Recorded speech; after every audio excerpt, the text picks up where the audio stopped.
Ha! Yeah, you got two choices, man. Take the blue or the red pill. Take the blue pill, stay your ass in the world, and keep on eating microwave dinners.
Your ass in the world and keep on eating microwave dinners.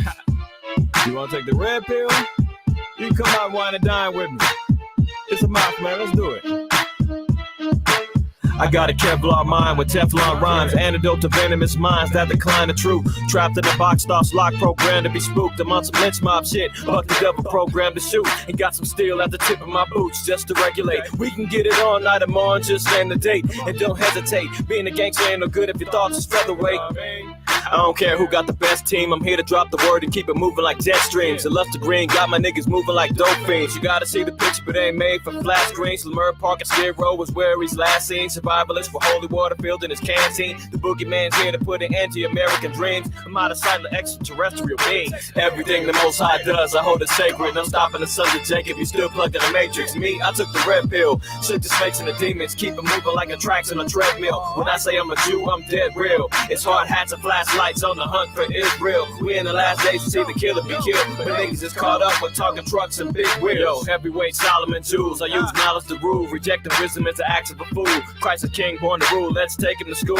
Open up the sword, baby, let it do what it do. Simple as that, Van Helsing the rap. I swing lefty when I'm holding the bat, righty when I'm holding the cat, man. On the highway to heaven, dipping out in the fast lane. I let my hair grow, OD'd on Rogaine. Spit the hot shit, taking shots of propane. SOJ created our own lane, facing for a queen, got no time for a dumb dame. Nowadays to be heard, I gotta be rude and profane. Dumb down my knowledge, make me look like I'm some lame. It's a trip of niggas with chump change, be so vain. It's the principle of truth, IQAhmath his first name. Come on. Everything the Most High does, I hold it sacred. No stopping the son of Jacob, you still plugged in the matrix. Me, I took the red pill, shook the snakes and the demons, keep it moving like a tracks in a treadmill. When I say I'm a Jew, I'm dead real. It's hard hats and flashlights on the hunt for Israel. We in the last days to see the killer be killed, but niggas is caught up with talking trucks and big wheels.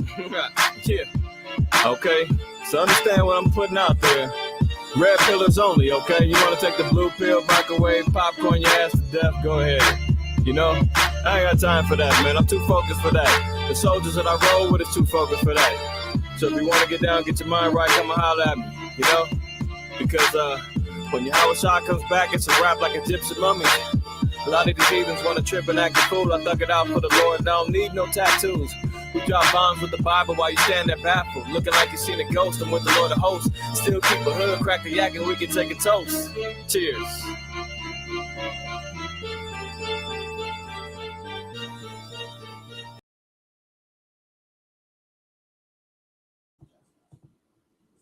Shalom. Shabbat shalom. What's up, family? How y'all doing? Hopefully everybody's well. It's another blessed Sabbath, man. We made it to another day of rest. Give all praise, honor, and glory to the Most High, while Yahweh Shah with me. As we do so, let me turn off this little banner because we are starting. We ain't waiting no more. All right. Who's in the house, man? Y'all good? Who we got in the house? House Elkanah. Shabbat shalom to you, family. My fam down there in Jacksonville. Shalom to y'all. Karatazar in the house. There we go. My brother in the house, Kohaf in the house, Bayan, shalom to you. Shalak, what's happening, my eye? All praises, man. The house of Byron in the house. All praises. All praises. Brother Ron, Shabbat shalom to you, right? Naquab in the house. Shalom, shalom, shalom. Anybody else in the house that wants to salute the saints, man, and say what's up to your folks? Come on in. Come on in. Y'all know how we do, man. DSTM episode 204. All praise to the Most High, White Habashah, man. We in the house. No doubt. No doubt. A lot to cover today. We're going to get to it. We're going to get to it, man. Put a 7 in the chat, man. If you guys caught the LGBTQ plus HIV, etc. Lesson I reloaded on Thursday. I told y'all I was going to do it. I mistakenly thought that it was already on the channel, and it wasn't. So I had to double back and reload it. So it's a couple of years old. So if you hear of some references that sound old, it's because I did it a couple of years ago. All right, all praises, man. Good to see a couple of y'all watched it. Very important, man. Very important. Y'all got to go check that out if you haven't already. It's going to solve a lot of the issues or questions as to what's going on with these folks running around here with these acronyms, wilding out in the streets, wilding out in public offices, trying to strong arm their ways into non-gendered bathrooms. You know what I'm saying? All of the above. The conspiracy, well, I ain't gonna say conspiracy, man. The agenda is real. The agenda is real. All right. So, all praise it, honor, and glory to the Most High, man. So, a couple of y'all checked it out. Maybe some of y'all may have seen it when I first did it. But it's all good. Just want to make sure that I was good on my word, and I put the information out there. It's there. Y'all check it out. Do your own research. So you can say, hey, you know what? I confirm what the brother put out there. Or you can say, hey, man, that's BS. That's BS. I'm finding otherwise, man. Yeah, maybe they were born like that. Maybe I can make an excuse for, cousin Jeffrey who turned to cousin Jenny or whatever. Ashar Shabbat Shalom, right? What's good, my brother? Well, y'all already know what time it is, man. It's time to get busy. Let's go ahead and get to the programming, man. Another transmission to disrupt the system. We got to shake this thing up. If y'all with me, let me know. You know what? The Spirit told me, man, let's talk about Baruch, man. Baruch, the 3rd chapter. We're going to look at this chapter, man, just in light of understanding and knowing what's going on in the earth right now. Everything that we're seeing unfolding, the Most High, is instructing me to, let's look at a little bit of this chapter of Baruch and, be in the spirit, be in prayer mode, being in the understanding mode, keeping our eyes on the prize in regards to the Holy Kingdom that's been promised to the children of Israel. For those of us that repent and for the elect, this is very, very important. All right. So as we go over this, then we'll touch on, some of these articles and information that's out there, man. So let's start off. Baruch 3 in the first verse. It says, "O Lord Almighty, the power of Israel, the soul in anguish, the troubled spirit crieth unto thee." This is the state of affairs that's going on amongst our people, and especially those of us who's quote unquote woke. We're seeing the sufferings of our people. We're seeing the ignorances of our people. We're wondering and pleading and crying to the Most High, saying, when will it end? You understand what I'm saying? We're praying for the mercy of the Most High to say, well, when it does end, will you have mercy upon me and my soul and my family's soul? Can we be spared from the impending judgment that's going to happen upon the earth and to the nations? 2/3 of our people is going to get wiped out. Wiped out. Because they refuse to even let their souls anguish and trouble and cry to the Most High. They're acquiescing and they're being complicit with what's going on in the earth right now. They're being seduced and being okay with the evils that's been being presented before us. But the righteous, man, we're crying and crying unto the Most High, man. Every time we see these things unfolding in the earth, man, we should be beholding to the prophecies of the Most High, man, witnessing and understanding the impending judgment that's going to happen upon the earth, man, that the hell that's going to be unleashed on here, man, we want to be hidden in them days, like Isaiah said. Verse 2. Hear, O Lord, and have mercy, for thou art merciful, and have pity upon us, because we have sinned before thee. For thou endurest forever, and we perish utterly. O Lord Almighty, the power of Israel, hear now the prayers of the dead Israelites and of their children, and which have sinned before thee. So that also is a an indication that lets it be known that once one dies, the scriptures say, man, that the spirit returns unto the Lord, even in Revelation. Scriptures let it be known about the martyrs, you know, that are crying to the Most High. Look at this, Revelation 6:10. It says, let's read 9 and 10. It says, and when he had opened the fifth seal, I saw under the altar the souls of them that were slain for the word of the Most High and for the testimony which they held, and they cried with a loud voice, saying, how long, O Lord, holy and true, dost thou now judge and avenge our blood on them that dwell on the earth? So even in death, man, the scriptures even tell you that there's a chamber of souls that the Most High, holds certain souls over until he's either ready to redistribute them back on the earth, or he holds them until the end. It's up to the Most High what he wants to do with that soul, but the soul continues to live on, right? So the Most High, our forefathers knew and understood, man, that even when we die, our prayers are still being sent up to the Most High,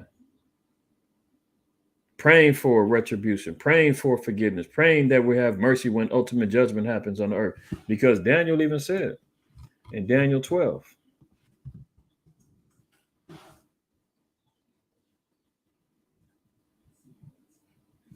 let's read 1 and 2. It says, and at that time shall Michael stand up, the great prince which standeth for the children of thy people. And there shall be a time of trouble such as never was since there was a nation, even to that same time. And at that time, thy people shall be delivered. So it's not going to be until we see ultimate trouble happen on the earth. Jacob's trouble, we read about that in Isaiah.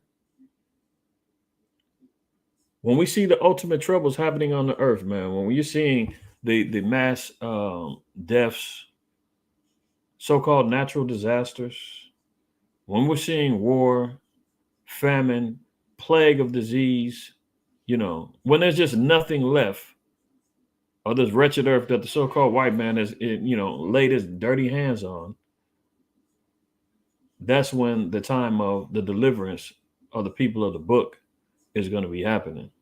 There's all saying, man, you can't have peace without war. And the only way that we're going to get peace, the only way we're going to get comforted, the only way that we're going to, receive our ultimate redemption is we got to go through the troubling times that's before us. I mean, there's no other way around it, man. So, the Christians want to hear about, they want to talk about pre-tribulation raptures. They think they're going to get swept up off of their feet and not see any tribulation, man. They're going to be sitting in the clouds with Yahweh and the angels and, waiting for all hell to break loose. And then when everything's done, they're going to be jolly dancing amongst the tulips and the lilies in the kingdom with white robes on. That ain't happening.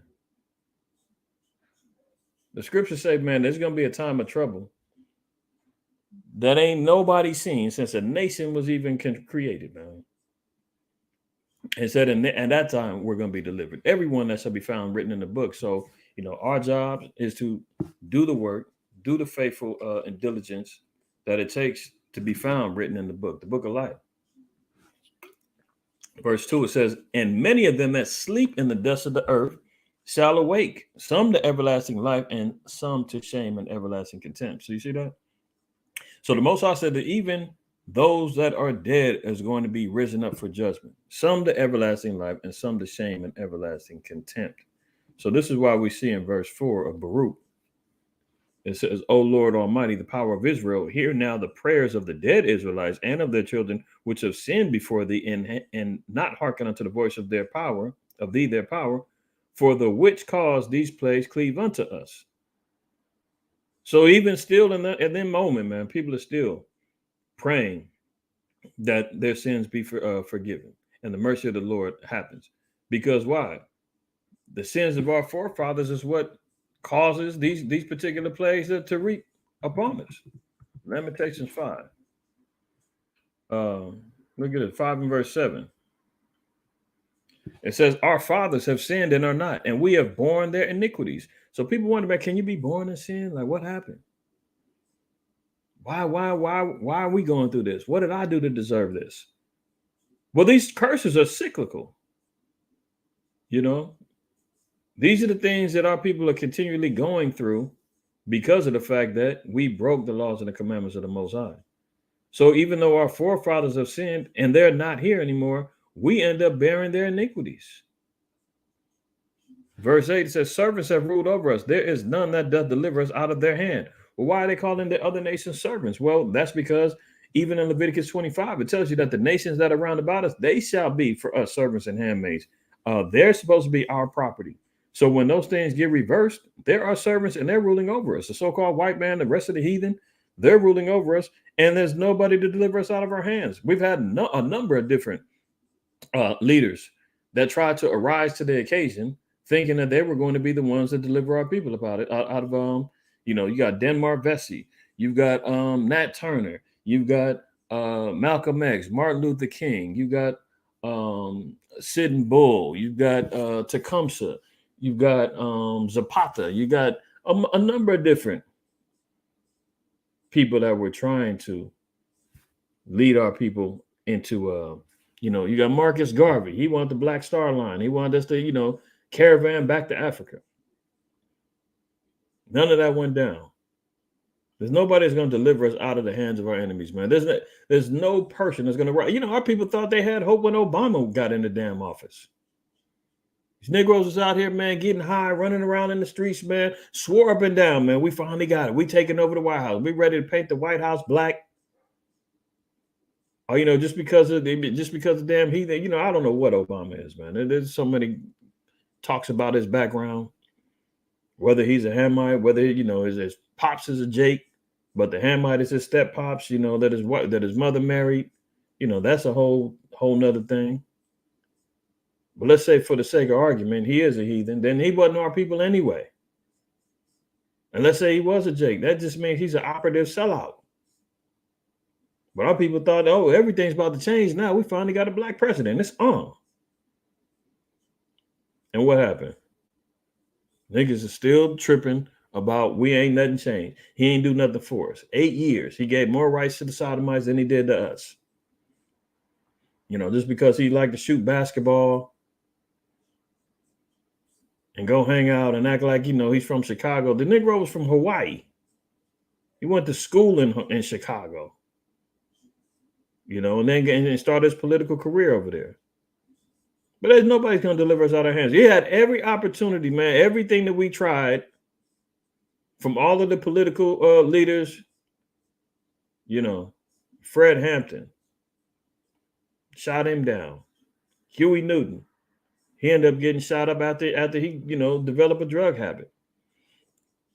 There's nobody delivering us out of the hands of our enemies, man. That's why the only way out is the Most High. That's it.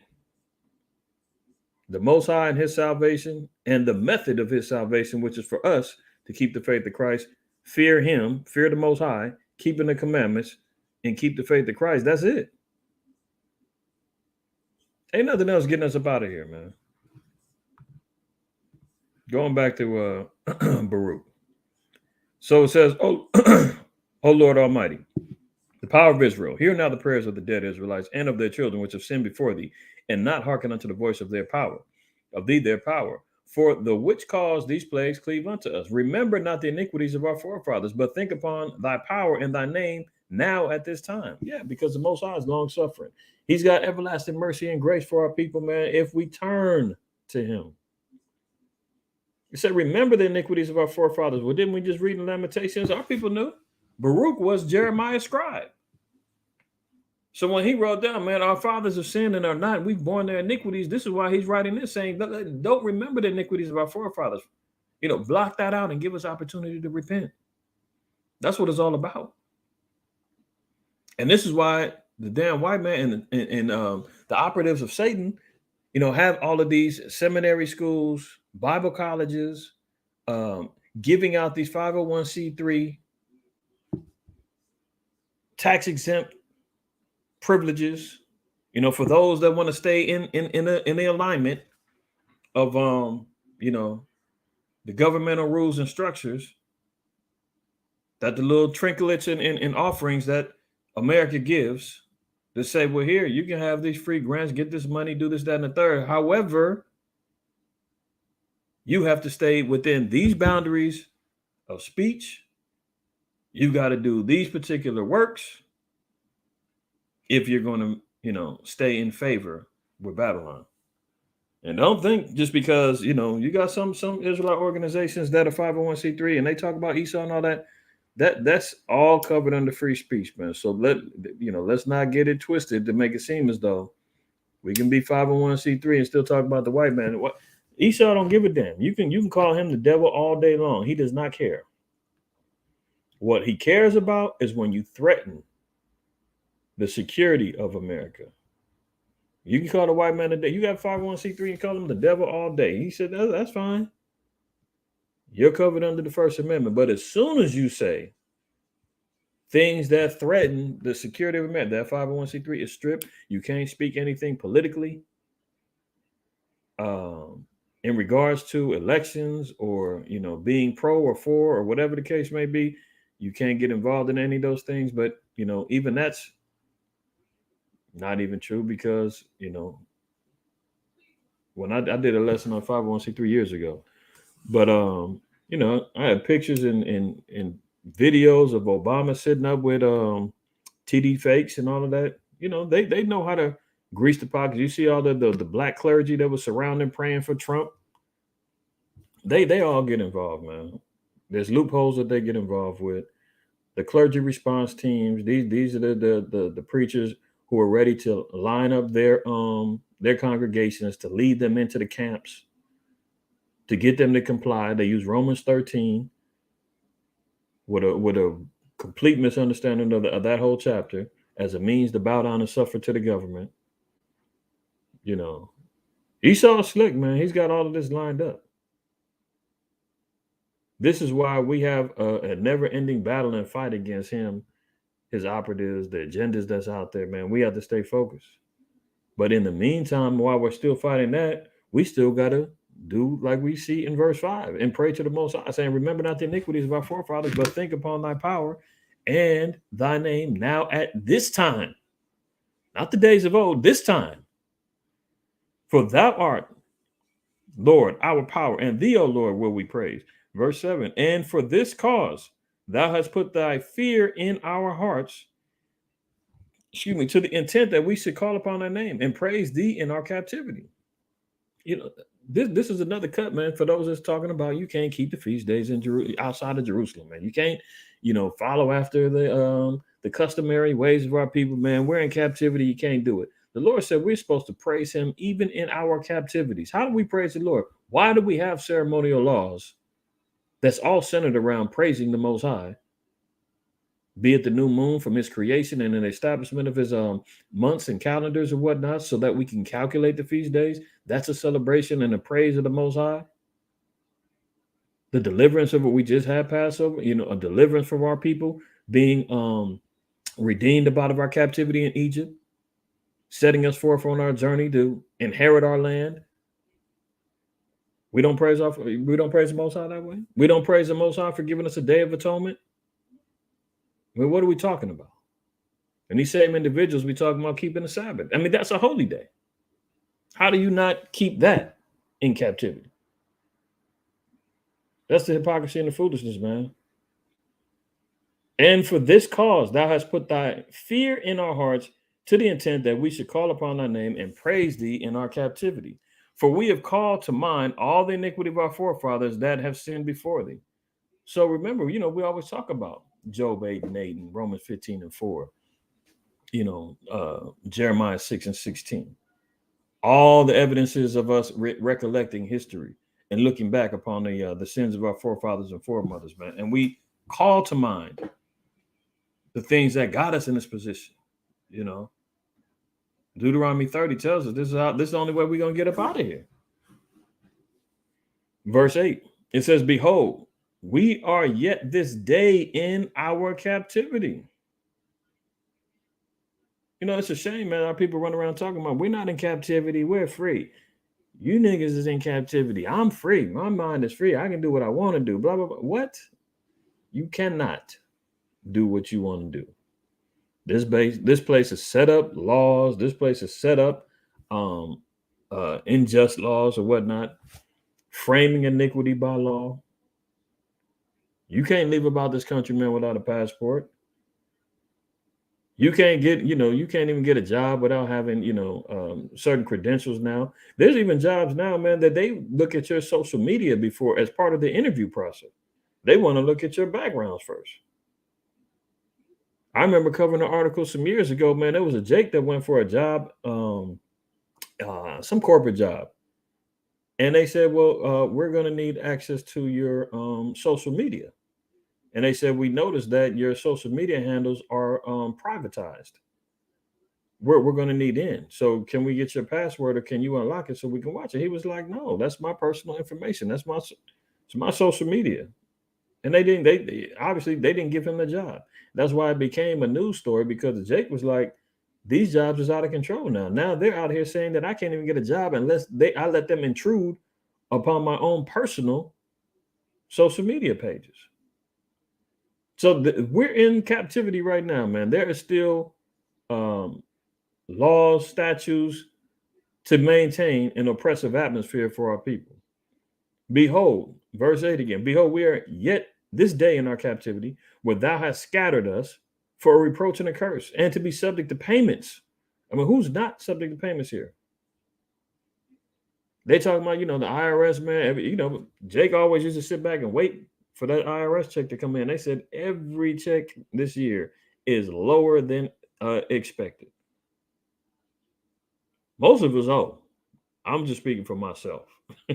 and everybody I talk to, everybody like, man, I owe this. I've been owing.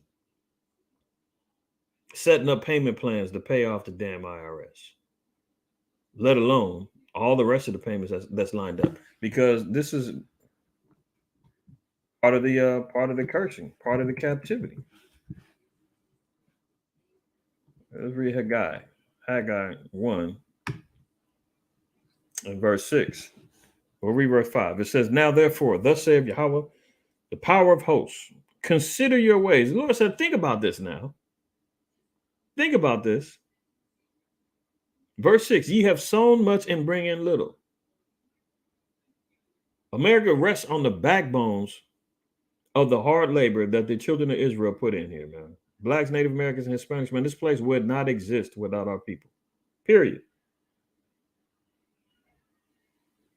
From construction to the service industry to entertainment to various segments of tech. I mean, the list goes on and on in regards to the contributions that our people did. We always used to say, man, if our people went on a 48-hour strike, all of Israel shut down and said, we're not working. Manufacturing plants would be done. Stock markets would crash. If we just took 7 days and said we ain't working, all hell will break loose in this place. Because we sow in much, but guess what? We bring back in little. As soon as you get your check, guess what? He's already taken his. I mean, how fair is that? That you go back and slave 40 hours, 50 hours, 60 hours. Some people working 70 hours a week, killing themselves just to live. And before you even know, after that 2 weeks, man, you know what you get, man. That dude says, thank you for my part. He's already taxed up, man, and done took out his half already. Break your back, man, working all working overtime and all that, man. That's just more money for him. And then you sit back and say, damn, I done worked all these hours, man. I was expected at least this. And you sit back and say, damn, he done took this much taxes out of it, man. I'm sure all of us have been there. You so much bring in little. You eat, but you have not enough. I mean, how many of our people out here are balancing out their grocery budgets just because of inflation, just because of the high cost of foods and goods and services right now?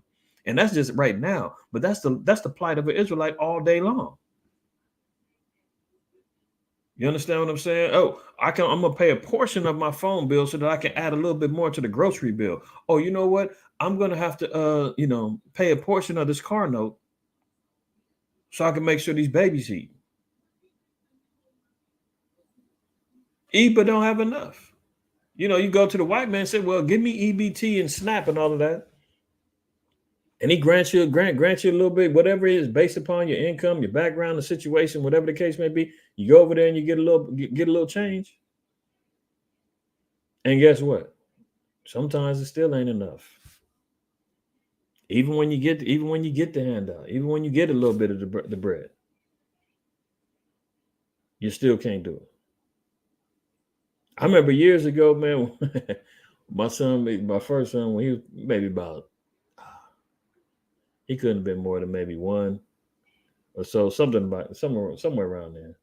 And there's a couple of sisters that was in our congregation at the time. Yeah, he was telling my wife, yeah, you can go get on the county and get some get some go get EBT, man. You can get this money, blah blah blah blah. And this how dirty the system is, though. They go in. My wife goes in there. She goes, fills out everything. She sits down, talks with I don't know if it's a social worker, county worker, whatever the case may be. And she's talking about it. Yeah, just me and my son. The father's gone. Blah blah blah blah blah. Here we are trying to be wise as a serpent, harmless as a dove, thinking, hey, we need to go ahead on and get the system, man, to help bring some more into the house. They flip the script. Oh, we see that your son has the father's last name. Oh, okay, no problem. Don't worry, we're gonna get him. We're gonna go get him. And my wife was like, What do you mean go get him? Oh yeah, don't worry. Is he working? She said, I think, I don't know. We ain't talking in a while. I just wanted to do this for me. You ain't gotta go get him. Oh, no. We're gonna go get him. And everything turned. They was like, don't worry, honey. We're gonna go get this guy. We ain't gonna leave him out there. Blah blah blah blah blah. And then my rib said, "Oh, hold on. I gotta take a call." She called me. She said, "Hey, they're trying to come after you." I said, "Get the hell out of there. Tell them. You gonna call me. We're gonna work it out. Get the hell out of there, man. Because they was gonna come after my check. They were gonna try to get me." That's how much they are against the family structure, man. They don't want. They rather keep, because first of all, she wouldn't be able to even get assistance. And sisters, y'all know this, and many of Jake know it. Brothers know it. You can't get government assistance, man, as long as there's a man in the house. They ain't no Section 8. Forget about it. You can't have a man in the house unless you can only qualify for those things as long as the father or man is not in the house. EBT, WIC, all that, etc. Man, you can't get those things unless you've got those things lined up. Give me 1 second, y'all. Give me 1 second, man. Brother keep calling me. Maybe it's an emergency. Shalaki, y'all. Give me 1 second.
Shalaki, y'all.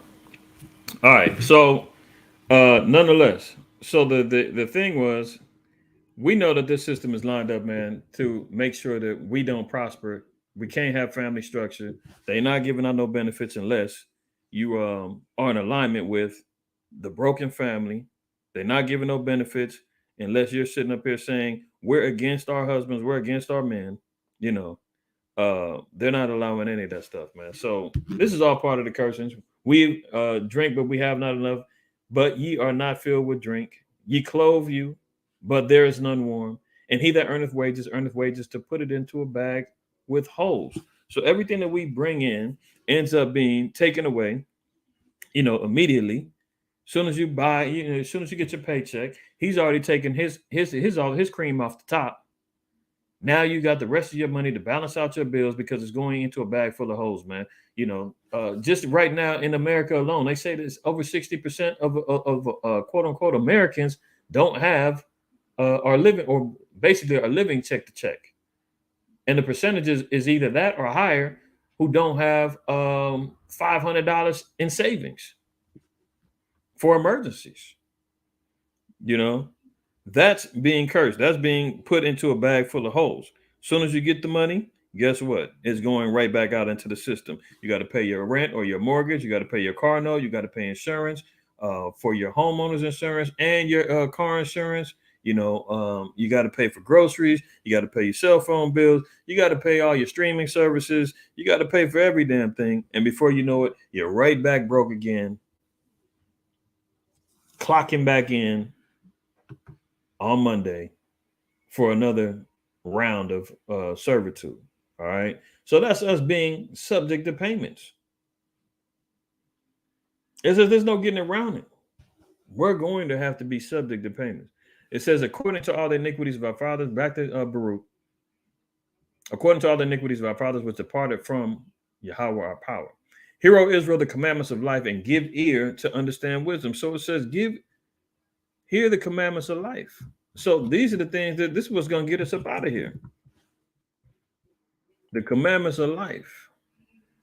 Revelation 22:14 says, blessed are they that do his commandments, that they may have right to the tree of life. So the only way that we're getting to the tree of life is to keep the commandments.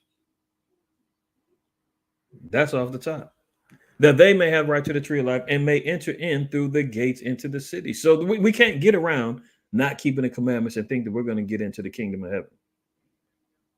I mean, that's at the last book of the Bible, right? Let's look at Proverbs 3. Proverbs 3. We'll start at one, we'll read down. It says, my son, forget not my law, but let thine heart keep my commandments. For length of days and long life and peace shall they add to thee. We want to know how to extend our lives, man. It's not going to be about, changing, becoming a vegan, working out every day, eating clean, drinking, alkaline water every day. Those things help the flesh. But guess what, man? Guess what powers the flesh? The spirit. And if we're not locked in with them things, I'm not saying to be abusive to your body, man. Go out there and just eat everything that's lawful and, be overweight and just, disregard any of your health issues. No, you still take care of your health because scriptures tell us, man, health in the good state of mind is valuable. I'm paraphrasing the scripture in the Apocrypha. So those things do matter, but the Most High said that the law is what extends our life. The law is what brings us peace. The law is what's going to bring us length of days. No other thing, man. You don't want to listen to these damn, internet gurus, man. Everybody's a damn guru, internet guru now. Life coach. Where does this come from?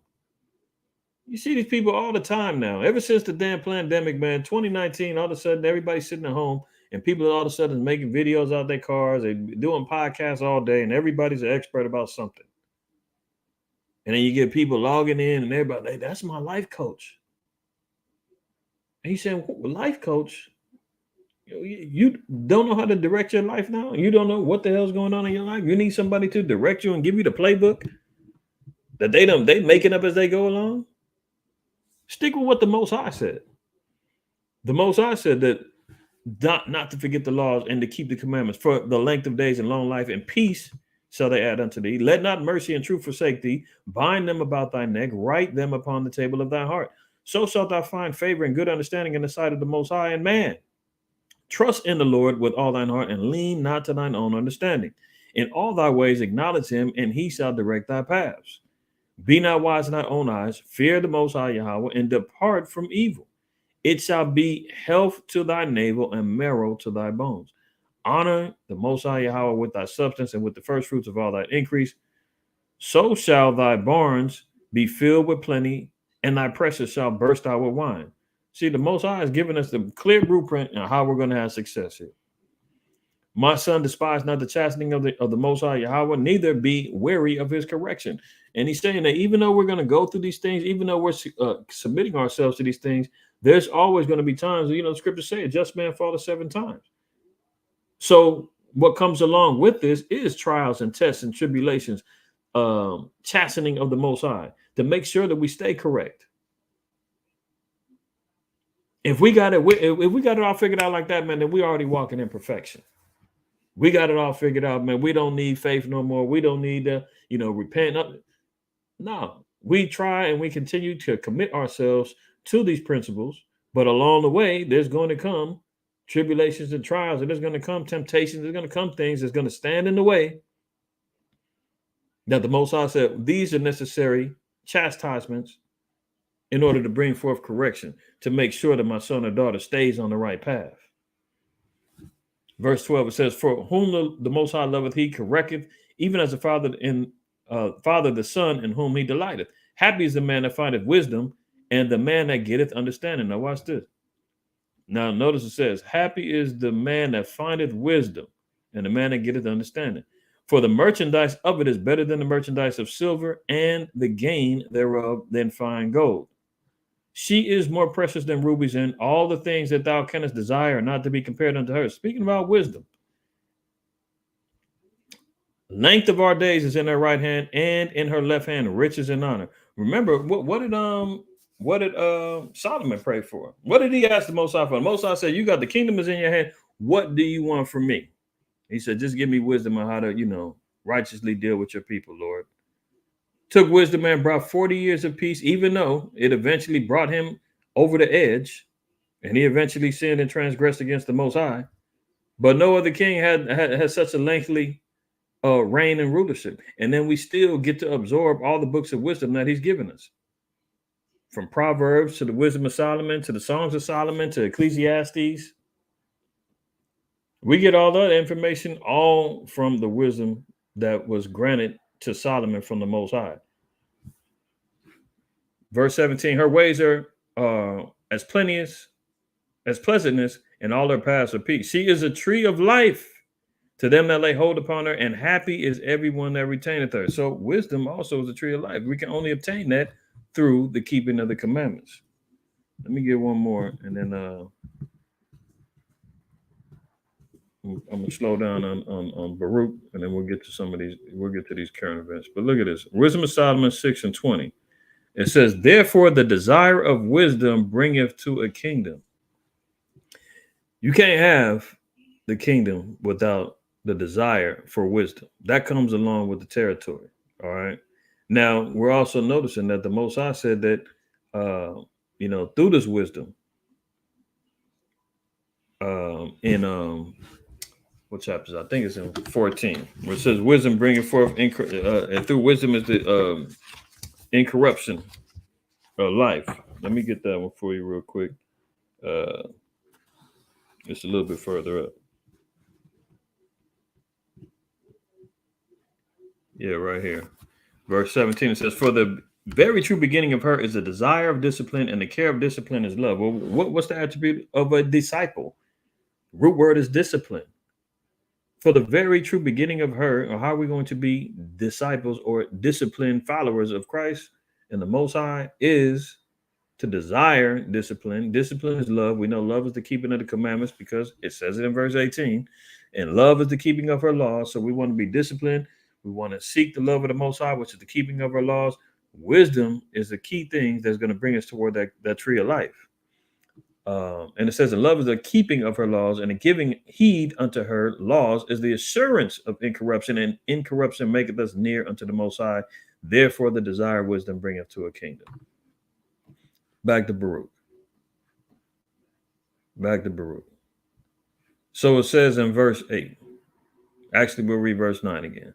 It says, Hear, O Israel, the commandments of life, give ear to understand wisdom. So, wisdom, the key of life, tree of life, commandments, discipline, love, all of those things is what's going to get us to the kingdom of heaven.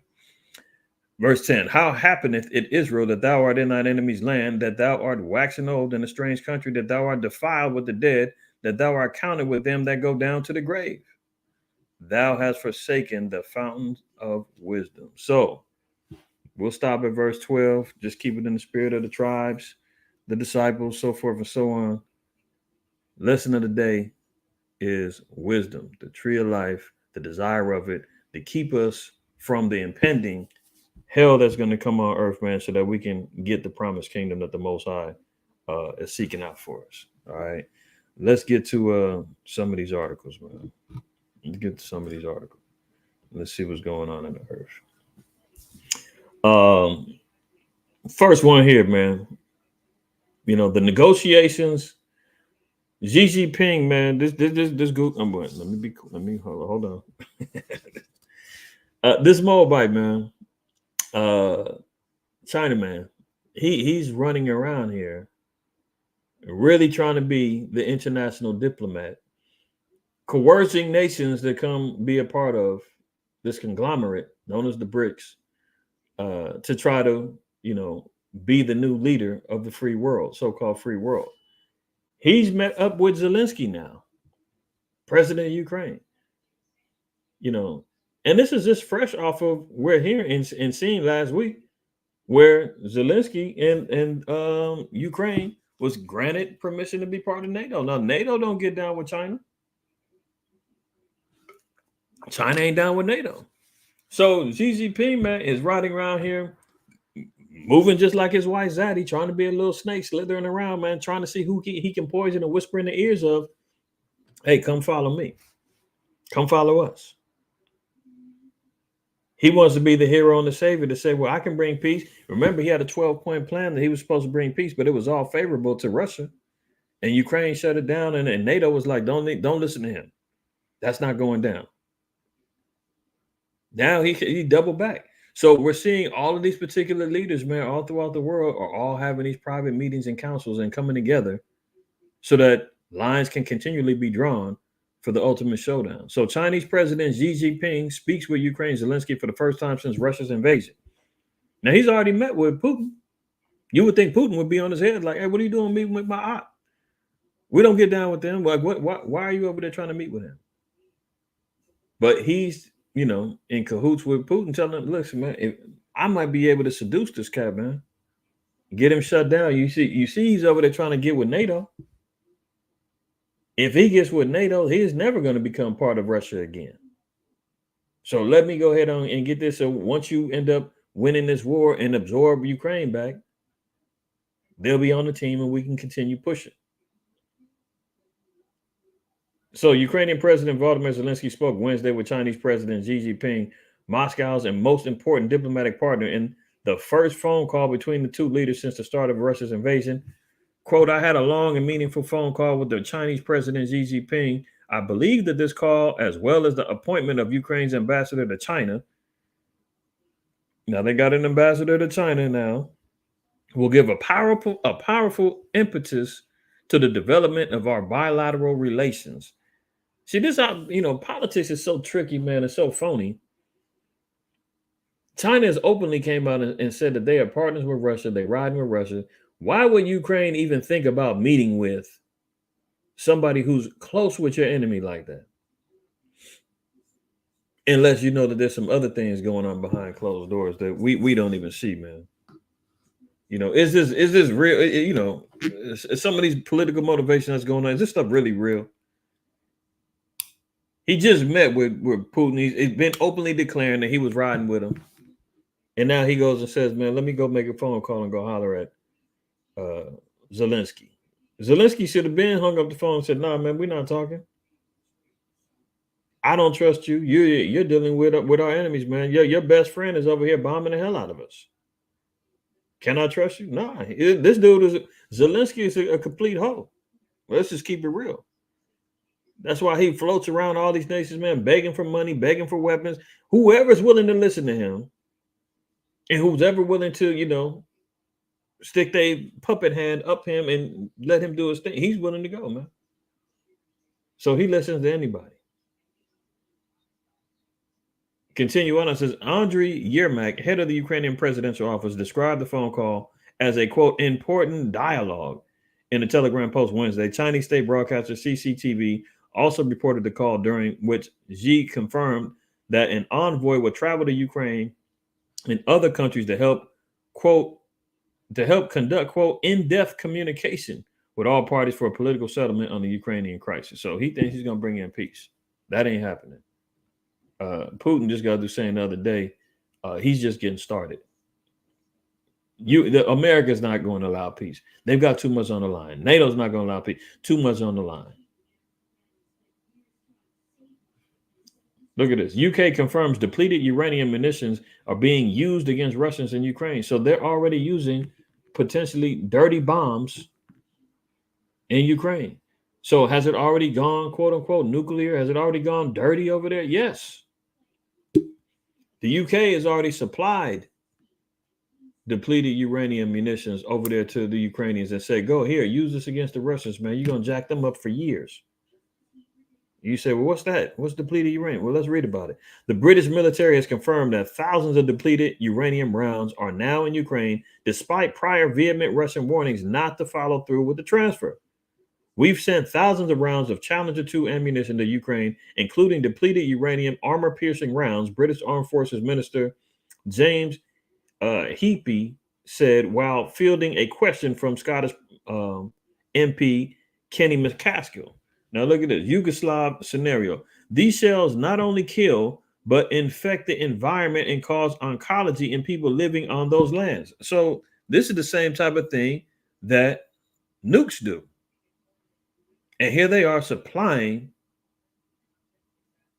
the UK is supplying the Ukrainians with this particular ammunition that they're looking to not only cause death immediately, but an ecological fallout. It says it's going to infect, it's not only kills, but infects the environment because the oncology of the people living in these lands. Foreign Ministry spokeswoman Maria Zakharova said at the time in reference to cancer and other deadly ailments. So here they are getting ready to go. I mean, you might as well say, man, this is damn near a nuclear attack.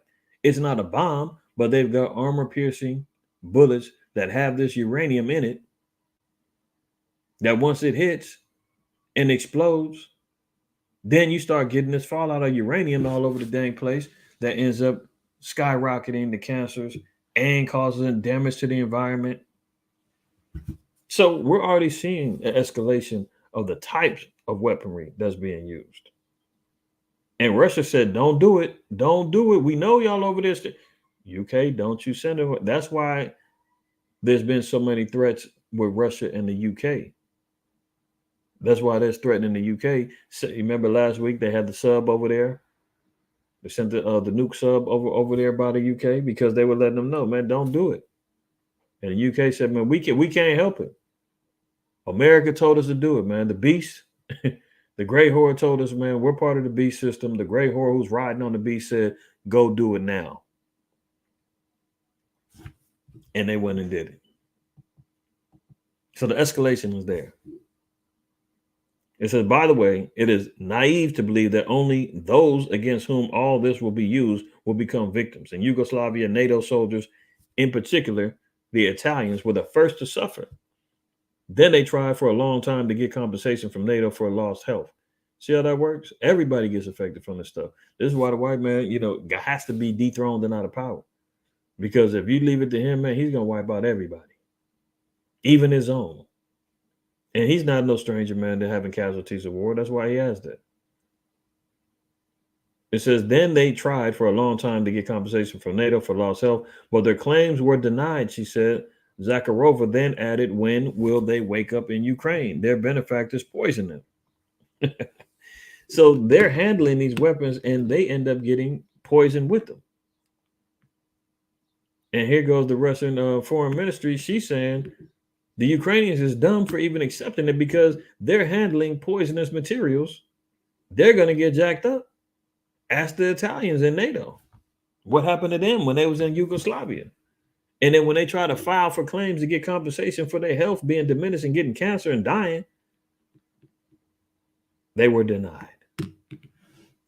That's the dirty games, man, that Esau plays, even to his own. So imagine what they're going to do to you. What are they going to do to me? Just think about it. Let's continue. The U.S. is saying Russian subs in the Atlantic are more active than we've seen them in years. So not only do we see Russia over there still maintaining a war in Ukraine, still running around diplomatically, gathering allies and assets throughout the world, they're still moving towards getting at America because they know this is the hub of evil. This is where everything flows from. So obviously, this is where we see Russia's big move is to come against America. So now we're seeing that the Russian subs are being activated. America's noticing. They said this is more active than we've seen in years. Something may go down. The threat posed by Russia's undersea forces serves as only one example of how its military retains its capabilities despite the war in Ukraine. Top U.S. military officials warn. So that's what I'm saying. Putin ain't stressed about what's going on in Ukraine, man. Like I said, he's already came on record and said, we just getting started. We barely even are doing anything right now. He's got subs and planes and getting in drones from Iran and all. He barely even started anything up. He's looking at the bigger fish. Ukraine is really nothing. They can take that over anytime they want to with real pressure. But he knows if they go hardcore, man, and go take that thing, they got to worry about the onslaught from Russia and from NATO and America. So they're already strategically getting themselves prepared for when it goes up. Russian pilots try to dogfight U.S. jets over Syria, U.S. Central Command says. So we're seeing even more engagement between America and Russia. You know, they just had to chase. Where was they at? They had to chase out a what was it? Oh, that was in Iran. U.S. Sub nuclear power sub was trying to spy over there, and they had to get him up out of there. Remember that last week? Now they're over there flying over there into Syria. The Russians, intercepted them, got into a little dogfight, man. It's only a matter of time before something gets blown up, somebody gets killed, and they say, okay, that's it. An act of war has been committed. It's time to go. And they openly say World War III has began. It's already began. We know that. They fighting low key. They're just waiting for something big to go down so that they can blame it on one person or one party or the other, and then it goes up from there. So Russian pilots are having dogfights with the U.S. over Syria, and all of a sudden that's not an act of war. Russian subs is over here getting active in the Pacific, and America's like, oh shoot, they get more active than we've ever seen them. What's going on? Is it time to go? Oh, we're hearing about, the U.S. troops is over there in Ukraine now, on the ground, fighting. Is it time to go? Ukraine has been agreed to be part of NATO. Is that now the time that everything is lining up? Remember, we talked about 2 weeks ago, things happening in measurement. We're seeing all these things line up. Russian pilots try to dogfight U.S. jets over Syria, according to a spokesman for the U.S. Central Command, part of a recent pattern of more aggressive behavior. More aggressive. So things are getting a little bit more turned up. Let's drop down and read here. It says the Russian pilots do not appear to be trying to shoot down American jets, a U.S. official told CNN, but they may be trying to provoke the U.S. and draw the U.S. into an international incident. And this is different. You gotta be careful with this too, man, because this is how the Vietnam War started. The Gulf of Tonkin. The U.S. was over there trying to spy out and went into restricted areas of the Vietnamese, and the Vietnamese caught them and retaliated and told them, hey, get up out of here. And then the U.S., I believe, started shooting up stuff, shooting back. And then they ran back and said, Hey, we was over in safe waters, and the Vietnamese just start shooting at us. Years later, it came out that it was all lies, and America started the Vietnam War as a provocation. They the ones that started the thing.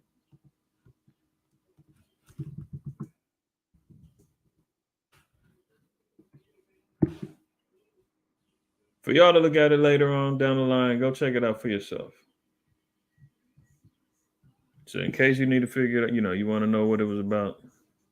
See this, the truth about the Gulf of Tonkin. So you got to really pay attention, man, because they was all set up on a lie. All set up on a lie. See, the Gulf of Tonkin incident, the incident that never actually happened. America lied and said that the dang Vietnamese is the ones that started it. They're the ones that started it. They was out of bounds, getting nosy, spying like usual. And then things went left. And they started every damn thing. So when we see stories like this, they're saying, oh, the Russians just trying to provoke stuff, man. The US is the ones who be trying to do a lot of this stuff, man. Because they want provocation, man. They're warmongers. They love it. We've gone over the time period, man. America's only known peace for like between 15 and 17 years since its quote unquote existence since 1776. We ain't even talking about the years before that with the Spanish American War, the Indian Wars, all of the slave revolts. Americans ain't been knowing war since 1492 and prior to that coming on over here, man. All they've been doing is committing acts of violence and death and mayhem and destruction. And then in 1776, when they get the land, when they finally, take over this place, now all of a sudden, in its 200 plus years of existence, they've only known peace for like 15, 16 years. This is how America thrives, through bullying and war. And all the nations back down and say, we don't want no parts of that, man. All they do is love to fight and bomb and kill and maim and destroy. So you have got to be careful about who's provoking who. Y'all do your research on that Gulf of Tonkin, and you'll see what happened and how America gets down. They always poke something and then blame and say it was his fault that I had to kill him. So they're going to be the ones that set this thing off, but they're going to blame it on somebody else. That's why they do false flags. So let's continue. See, U.S. arms warplanes with bunker-busting bombs in a message to Iran. The Air Force's A-10 Warthogs are carrying 250-pound precision-guided weapons in the Middle East. So one thing that we got to see here is, what does it say? The U.S. arms warplanes with bunker-busting bombs. Now, why they got this multi-billion-dollar industry with Esau and maybe some Jakes running around here, man, looking to get themselves these bunkers. And they said, well, we've got bombs that'll get to them bunkers, man. We can bomb the hell out of them things. But they make a whole industry telling everybody, oh, you'll be safe in the bunkers. Don't worry about it. And then when the smoke clears, you can come out and have a life again. Look, Revelation 6:15 says, and the kings of the earth and the great men and the rich men and the chief captains and the mighty men and every bondman and every free man hid themselves in the dens and in the rocks of the mountains, and said to the mountains and rocks, fall on us and hide us from the face of him that sitteth on the throne and from the wrath of the Lamb. They're going to be trying to desire to try to hide out into these bunkers, talking about, fall on us, hide us from the impending judgment or whatnot. They ain't going to be hidden. Esau is even coming out saying, we've got bombs that'll bust up them bunkers. They ain't gonna be able to save you. So you can forget about all of that. He's already letting it be known, man. I'm trying to see. Yeah, here we go. Isaiah 2. Isaiah 2. It says, and they shall go into the holes of the rocks and into the caves of the earth for the fear of the Most High Yahweh and for the glory of his majesty when he ariseth to shake terribly the earth. In that day, a man shall cast his idols of silver and his idols of gold, which they made, each one for himself to worship, to the moles and to the bats, to go into the clefts of the rocks and into the tops of the ragged rocks, for the fear of Yahweh and for the glory of his majesty when he ariseth to shake terribly the earth. See, they thinking they're gonna be able to hide in these things, man. Esau's letting it be known. They spending all this money on these bunkers and all that stuff, man. But they got bombs that'll get to them bunkers. 250-pound bombs, precision guided. And they said, well, we're gonna, let it be known to the Iranians first. We'll bomb the hell out of y'all, man. So just imagine. You don't think the nations got similar or even greater weapons that can hit these bunkers over here? Of course they do. Nobody, no flesh. That's why the scripture say, Yahweh said in Matthew 24, he said, no flesh shall be saved unless the time be shortened for the elect's sake. And the elect ain't the ones who don't spend $1 million on an underground bunker that's 5 miles beneath the earth. No. It says the decision to put more powerful weapons on the squadron of A-10 Warhawk was designed to give pilots a greater chance of success in destroying ammunition bunkers and other entrenched targets. See, they ain't just talking about regular ammunition bunkers. Entrenched, meaning dug under targets in Iraq and Syria, where U.S. forces have been repeatedly targeted by Iran-backed fighters, the official said. All right, so let's continue. So that's where we see where America's going. America's still over there threatening Iran. They just got caught over there spying. Iran had to kick them out. Now they double back with U.S. warplanes, saying we can bust you Iranians up. We don't like the fact that you over here making peace with Saudi Arabia. Saudi Arabia done turned their back on us now. Took us off the petrodollar. They ain't giving us oil like we used to. We don't like the fact that you saying niggas is over there making friends again with Syria and with Saudi Arabia and Iran. We don't like that. So now we're seeing with America, when you piss off America, you turn their back on them, here they come with threats and bombs. Iran airs a video of commandos descending from a helicopter to seize oil tanker bound for Texas. So in retaliation, what's Iran do? A brother in the Quab sent me the video early on this article. I didn't get the video to show y'all, but there's an oil tanker that was setting out to bring oil to Texas, and the Iranians went in and hijacked it. So we're seeing all these provocations, man, that's going on between America and Iran. Something may give, even on that front. Masked Iranian Navy commandos conducted a helicopter-borne raid to seize a U.S.-bound oil tanker in the Gulf of Oman. Footage aired by Iran state television show Friday. The capture on Thursday of the Turkish-managed Chinese-owned Advantage Suite represents the latest seizure by Iran amid tensions with the U.S. over advancing nuclear program. While Tehran says the tanker was seized after it ran into another Iranian vessel, it has provided no evidence yet to support the claim. And the Islamic Republic has taken other ships as bargaining chips in negotiations with the West. So we're seeing all of these particular things play out in front of us that could lead to further provocations of war, man. Iran just hijacked and took an oil tanker that belongs to the U.S. that was bound for Texas. What's the U.S. going to do in retaliation to that? More sanctions? Clearly, that ain't worked. What are they going to do? Time will tell. As kidnappings, gang violence surge in Haiti, FBI warns Americans and residents to stay away. We're seeing multiple places that Americans are being told stay away from particular countries because why? Everybody hates America. Didn't we just read that the president, who was it, Turkey? Or he wasn't the president, but he was a high-ranking, official over there in Turkey. And he said everybody hates America. Remember that last week? So now we're seeing Americans are being told to evacuate and get out of Sudan. They're being told to get out of Russia. They're being told to get out of Haiti. They're being told to get out of Taiwan. I mean, everywhere there's Americans, they're saying that we're not good over here no more. We need to get up out of there. As we see Haiti is continually spiraling into the sense of hell.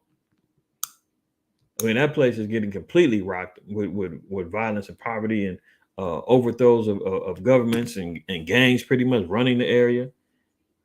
And the cold thing is as soon as America comes over there and says, hey, we can help, all of them say, get out. We don't want your help. You're going to make it even worse. Every time we let you in here, you come on over here, man, and you start making things even worse. They always flash back to the earthquake. What was it, in 2010? The massive earthquake, man, down there destroyed Haiti, man. Hundreds of thousands of dollars. The UN workers came over there, man. They was raping the women, violating the kids. They left a cholera outbreak over there, and then the Clintons ran off with the money that was donated to them. So Haiti is like, look, man, we'll try to figure this thing out ourselves. Yeah, it's bad as hell over here, but it's gonna be even worse if you come on over here. So America says, man, Americans, stay away from Haiti and get up out of there. The FBI is warning U.S. citizens and permanent residents, especially those living in South Florida, to stay away from Haiti. The warning comes as Haiti's embattled police forces face increasing attacks from warring gangs, and as the violence in Port-au-Prince, according to the United Nations Secretary General Antonio Guterres, has reached levels similar to countries at war. So more war and rumors of war. So he's saying these things are relevant. The things that's going on in Haiti is they damn near at a civil war right now. More wars and rumors of wars. The people of Haiti continue to suffer one of the worst human rights crises in decades and a major humanitarian emergency. Guterres said in his latest report to the UN Security Council, with the high number of fatalities in increasing areas under the control of armed gangs, insecurity in the capital has reached levels comparable to countries in the armed conflict. So, pray for the brothers and sisters in Haiti, man, because they going through it. They got to repent. They got to turn to and face the Most High, one way or the other, because they going through it. We've been chronicling it and looking at how America's continually putting a damper on anybody who's looking at Mexico because of Mexico flirting with the BRICS nations. Brazil, Russia, India, and China and South Africa, they're looking to descend away from America. And the Mexican president has came out and spoken against America on a number of occasions. So what does America do? They go back and just say, well, you know what? Fine. We're going to go ahead and use propaganda. We're going to exploit your country. We're going to make sure that the tourism comes down because that's one of the highest means of supporting the economy over there. We're going to cut off your lifeline then. We're going to scare the people of America not to go over there no more. How about that? So this is why we've been seeing, I've been bringing out stories at least 2 or 3 a week showing America now all of a sudden, Mexico's this hellhole, man. Stay away from there. You're going to die. 8 bodies found dumped in a Mexican resort of Cancun as authorities search for missing people. So you can't go to Cancun now. Bodies is popping up all over the place. You're going down there to go, go down to a hotel row and hang out and have a nice little vacation and go check out the pyramids and, jet ski. And don't do it. Don't do it. You're going to die. So this is what we see here. This is just more fuel to the fire, man. Look at another one. How China is helping Mexico's cartels. Criminals with links to the Communist Party are laundering millions in drug money for gangsters, including El Chapo Sinaloa clan, as they flood the U.S. with killer fentanyl. The Chinese middlemen have been used for at least 7 years. U.S. lawmakers are calling for an investigation into the complex scheme. So this is where they're talking about the fentanyl and the fentanyl crisis that's going on. That's killing many of the youth, getting our people, addicted to these drugs. Because they don't have no problem, and they won't crack down on these rappers and entertainers and all of them running around here talking about them popping pills and doing all this other stuff. They won't censor that and tell them, man, no more of this. You can't promote these drugs no more in your music, in your videos, social media pages. We're shutting them down if you guys are promoting and talking about this stuff. They won't cut that off. And you know how it goes, man. They only care once it starts infecting their kids. It's all right when the niggas and spics over here dying and dropping dead and killing each other over these drugs. But once it starts invading the suburbs, once the president, not to say that this is real, but some politicians or somebody, once their kids is getting affected, or their cousins or nieces or nephews, once they get hit with it, all of a sudden now, it's a problem. It's an epidemic. It's a plague. We need to stop this. Where's it coming from? All of these drug busts, You know, they getting strung out on meth and fentanyl, and we seeing all that. You know, a lot of these Edomites, man, is the ones that's getting caught shipping and getting caught with these massive dosages of this drug. But they're saying, oh, China is the one importing it. They're working with the Mexican cartels for the cartels to get it slinging over here. Oh, and now all of a sudden, now they want to, jump in. They want to talk about what's going on. So again, oh, it's Mexico, and they're working with the Chinese. Stay away. Look, as fentanyl crisis grows, U.S. and Mexico divide deepens. See? So America goes and puts in the wedge and say, oh, Mexico, you don't want to get down with the Great Whore no more? You done found you a new madam? Okay, then we're going to ruin your whole damn life. So let's go ahead and make this divide. So look, as alarm grows in the United States over fentanyl epidemic, a highly acrimonious dispute has erupted between the U.S. and Mexican governments, threatening cooperation and battling an opioid that kills tens of thousands of Americans every year. At issue is a fundamental disagreement over what's causing the crisis and different visions of how to address it. U.S. officials blame the flood of fentanyl crossing the border primarily on Mexican crime groups and are pressing the government to do more to stop them. President Andres Manuel Lopez Obrador, however, insists that the main source of the synthetic drug is Asia. So he's openly saying, yeah, it's coming from China. Stop making it sound like we're down here manufacturing and Mexico is out here creating this fentanyl and just shipping it over there. Go after China. Go holler at them. You're the one over here with the borders and everything. Y'all shipping cats in by the thousands and doing your thing, and then you allow the entertainment industry and all of that to promote and do all of this other stuff. So he comes out and says, man, it's coming from Moab. And then he says, Mexican criminals, he says, merely stamp fentanyl powder into pills as it transitions into the company. Now down here it says, quote, in Mexico, we don't produce fentanyl. He told reporters this month, the latest in a series of statements pushing back at Washington. He has blamed the crisis on the lack of family values in the United States that drives people to use the drug. So he attacks the family structure. Well, of course, there's truth to that. Does America promote family values? Does America promote family? No, they're too busy talking about you don't have a gender. You same sex can get married. The Transformers can go out here and change the whole scope and the landscape of genders. We just talked about through the federal and state assistance programs have to be a divided home. We don't hear about this big fentanyl crisis that's happening in Mexico, do we? The drugs is coming directly through there, but we don't hear about this big old drug epidemic that's going on amongst the Mexican people, do we? How come they not getting strung out? How come there ain't no big crisis and plague going on over there? Maybe there is. Maybe I'm missing a few articles. Maybe I'm missing the information. I could be wrong on that. Maybe they are struggling with it. But I would think we would be hearing about it, about a big fentanyl drug crisis going on in Mexico, since that's the first stop. But they ain't touching it. But somehow over here, it gets promoted, gets used, and it becomes a crisis. Why is that? Well, the Mexican president says, hey, look at home first. Look at your people. Look what you promote as value before you sit back and say, oh, it's our fault. Look where it's coming from. See, that's how he cut America. So America's saying, okay, that's how you want to play. We're going to cut your asses off.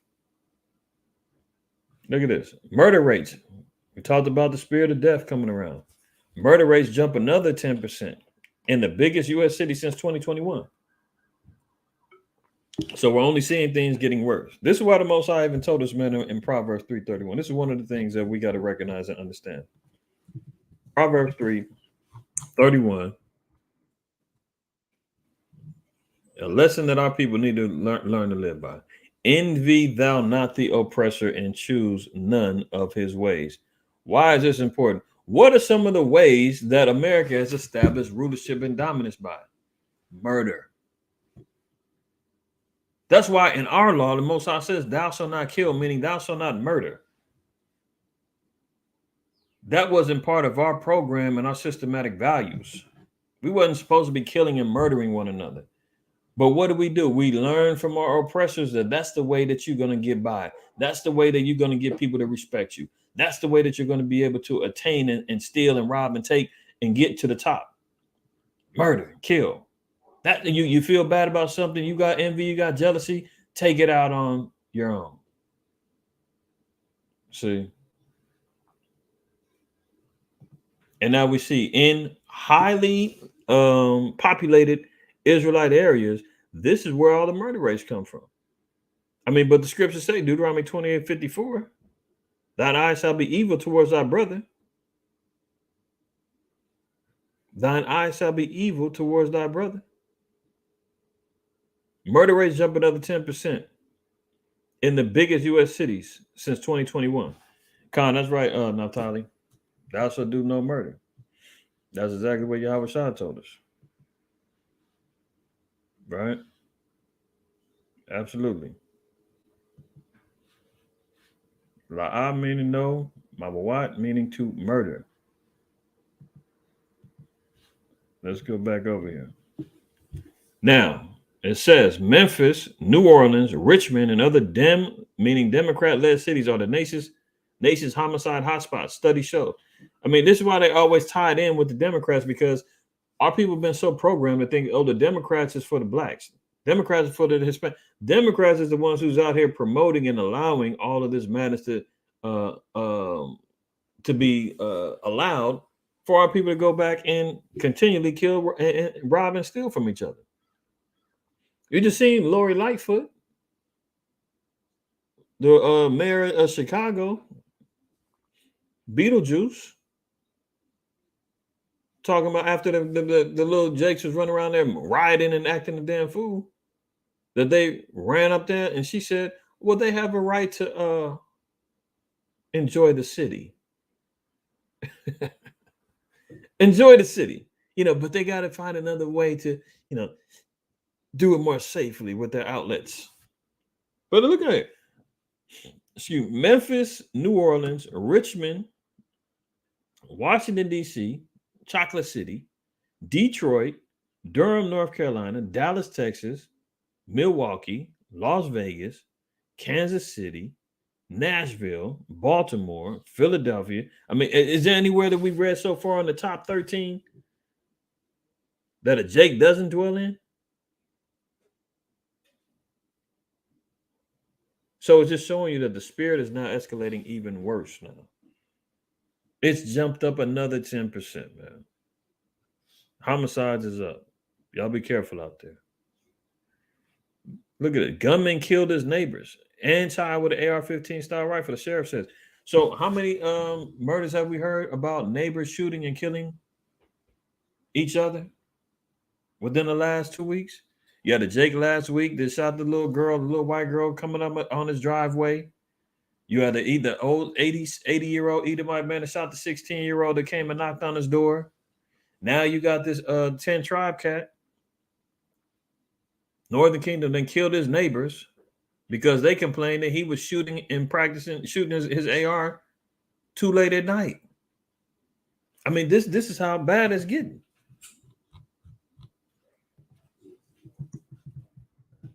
But what's the scripture say? 2 Ezra 15. And verse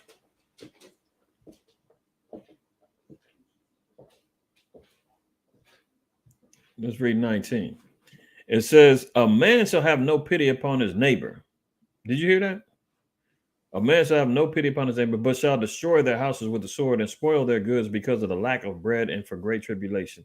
So there's going to be multiple reasons why a man's not going to have pity on his neighbor.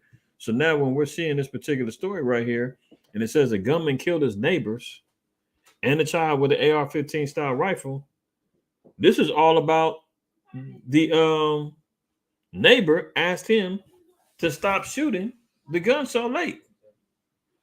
A man using AR-15 style weapons shot and killed 5 people Friday, including an 8-year-old, in angry response to the neighbor's request that he stop shooting in his yard while their baby was trying to sleep. Texas authorities said Saturday the gunman then fled, prompting an ongoing manhunt. Authorities charged Francisco Oropeza, 38, with 5 counts of murder and were searching for him Saturday morning. San Jacinto County Sheriff Greg Capers told the Washington Post authorities believe he was about 2 miles from the area and were working to apprehend him, he said. 10 people were in the Cleveland, Texas home during the shooting. 3 women and a man and an 8-year-old boy were killed. Capers said 5 others survived, including 3 children. So they was packed in the house, 10 of them, man. The dude killed 5 people, including the 8-year-old kid. And they said that the story was, it was like 11 o'clock at night. The guy's in there shooting his AR, going wild, and the neighbors went and said, "Hey, man, you mind not doing that this late, man? We got an infant over here trying to sleep. You know, it's pretty loud." They went back home. The neighbor comes back. They got him on camera. He's going up the driveway. Somehow it was allowed into the home. It said all 5 people were shot in the head. All 5 people shot in the head, man. And the kids that did survive is because the bodies of the adults that were killed laid on top of the children to protect them. So when we see this particular scripture, the Most High says that a man's not going to have pity on his neighbor. We're in those times right now, man. We just seen and have seen over the last 3 weeks somebody peacefully knocking on the door gets shot in the head. Somebody in somebody's driveway getting shot at. Now we're seeing neighbors just going up randomly, just killing their neighbors for no damn reason, outside of the fact that he didn't like the fact that they were telling him, you know, calm down with all the noise. Be careful out there, y'all. Look at this. Race war in Rocky Hill, Connecticut town is blanketed with flyers saying Black Crimes Matter after white man was filmed fighting off 4 black carjackers. So who made these? See, this is the type of folly, man, that goes on. This is the agent provocateur activities that happen. You know, these 4 little jakes, man, they ran up to go steal this Edomite's car. And the Edomite caught him. So he runs out, to try to stop him. And, the 4 jakes, man, they stomped him out. So now they're trying to incite a race war. So notice this. Remember, Yahweh Shah said, nation's going to rise against nation. So nationality is going to rise against nation. There's going to be racial insurrections that happen. Now, look, notice down here. It says a homeowner fought off 4 young men who tried to steal his car in Rocky Hill, Connecticut on April 10th. 3 days later, the neighborhood was flyered by a neo-Nazi group. Valerie Triplett, a member of the Racial Justice Steering Committee at the Rocky Hill Congregation Church, says she had no doubt the attempted car theft and racist flyers were linked. The attempted car theft and racist flyers were linked. This is coming from the Rocky Hill Congregation Church. She says this is where it's all linked together. They were distributed generally in the same neighborhood as the assault, Valley View Drive. She added that the supremacist group is using it as an opportunity to spread hate. On Wednesday night, a community meeting was held. On Sunday, a march will be staged under the banner Unite Against White Supremacy in Connecticut. Now, if you see this guy's face right here, his face look white. And then they go put on these Black Crimes Matter. White men, what does it say? Join NSC 131 and defend white communities. So who really did this? If you can see, hold on. I don't know if I can blow it up anymore. Let's see. You see his face right here. Looking like a white dude. See his face. He look white. Right? They carjacked the white Edomite. Then they run around and say it was Jake because they got, these masks on. And then they go throw out these Black Crimes Matter and then telling everybody go join the white supremacist neo-Nazi group, to go fight off these black thugs that's running around there. To me, it looked like these are some white men that hooded up and masked up and then try to act like they were some Jakes. And then run out there and say, oh, the niggas did it. Go out there and join the neo-Nazi group. Let's get the race war cracking. This is the agent provocateur activity that goes on. This is the false flag activity that goes on. Trying to incite something. But it's going to go down that way.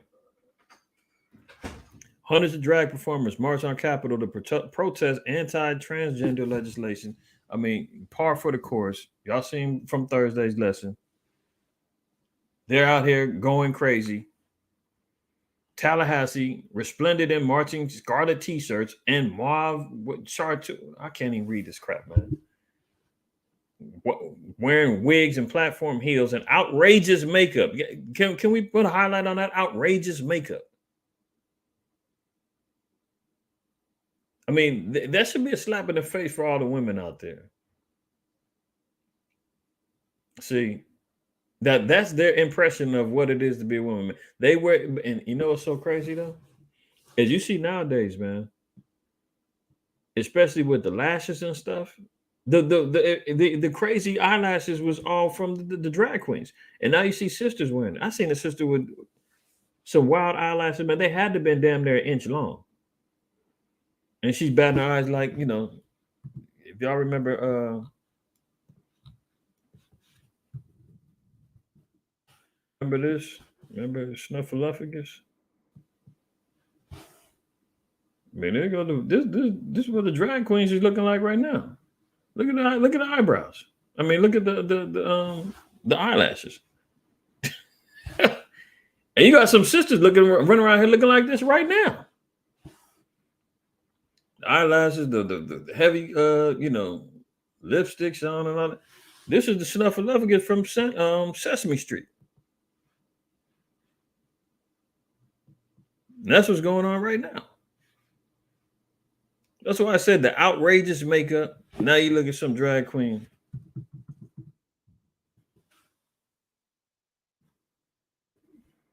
See, look at this foolishness, man. Look at the eyelashes on this guy. Look on this one with the crazy lashes. See?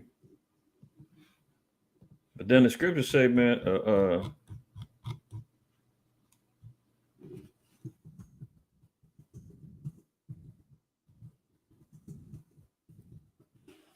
Wisdom of Sirach. It's in Sirach.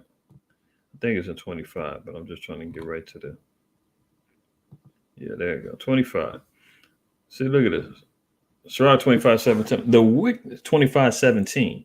The wickedness of a woman changeth her face and darkeneth her countenance like sackcloth. See, when you get to the outrageous makeups and the cover-ups and everything else is, you know, trying to change her face. I mean, even when you're dealing with the damn trends, the trans movements, when a woman tries to change her face into that which looks like a man now, you're on hormones, you're growing out the beard and everything else. Most I said that's wickedness. And even if you're looking at it, let's say these dudes think that they are women. Well, you're out here changing your face to try to appear like you're a woman. The most I say, you still looking like a wicked woman. With the outrageous makeup. Several hundred drag queens marched on the state capitol on Tuesday to protest legislation targeting their livelihood and transgender community. With over 400 performers, see, they all want to be seen. Everything's entertainment. They're all performing. They all want to twerk. They all want to lip sync and perform karaoke. They all want to strut around like sodomite peacocks out there. You understand? They're all performers.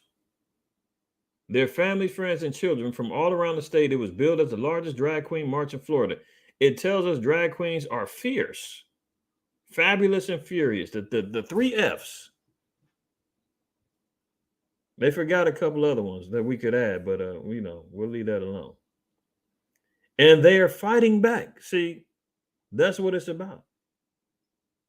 Fighting back. They've been given authority to arm up, to threaten, to storm capitals, to shoot up schools, and get away with it.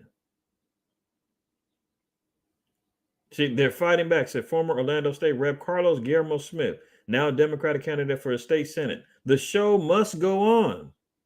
See, they're not stopping. Their chief target is Bill SB 1438, approved last week. It would authorize state regulators to investigate venues that sell alcohol and host adult live performances where children are present. Punishments include $10,000 in fine, loss of liquor license, and jail time. Did you hear what they're trying to target? Let me read that one more time. This is what they have a problem with. They would authorize state regulators to investigate venues that sell alcohol and host adult live performances where children are present. They are saying we want kids to have access to adult live performances in places where alcohol is being sold. We've got a problem with you saying no, that's not okay. Do you see the foolishness that's going on in these people's mind? Do you see the corruptness that they're trying to infiltrate in?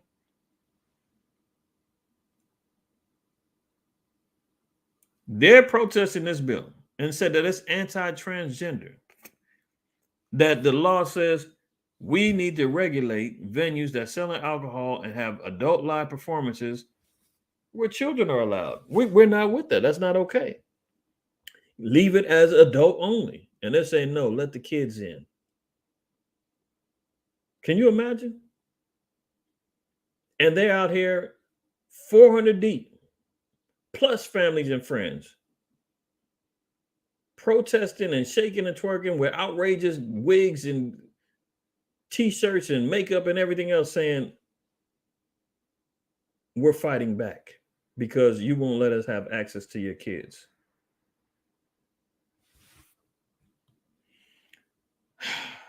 All right, look at this. Limits on home water use in Las Vegas move closer to reality.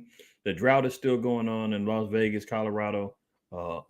California, got a little bit of reprieve because of all of the rain that we had over the last few months, but it's still on deck. They just had a huge oil spill. I think it was in.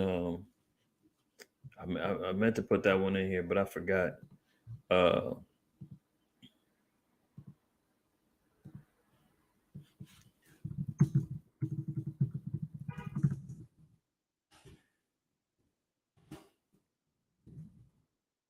I think it might have been sewage. What was it?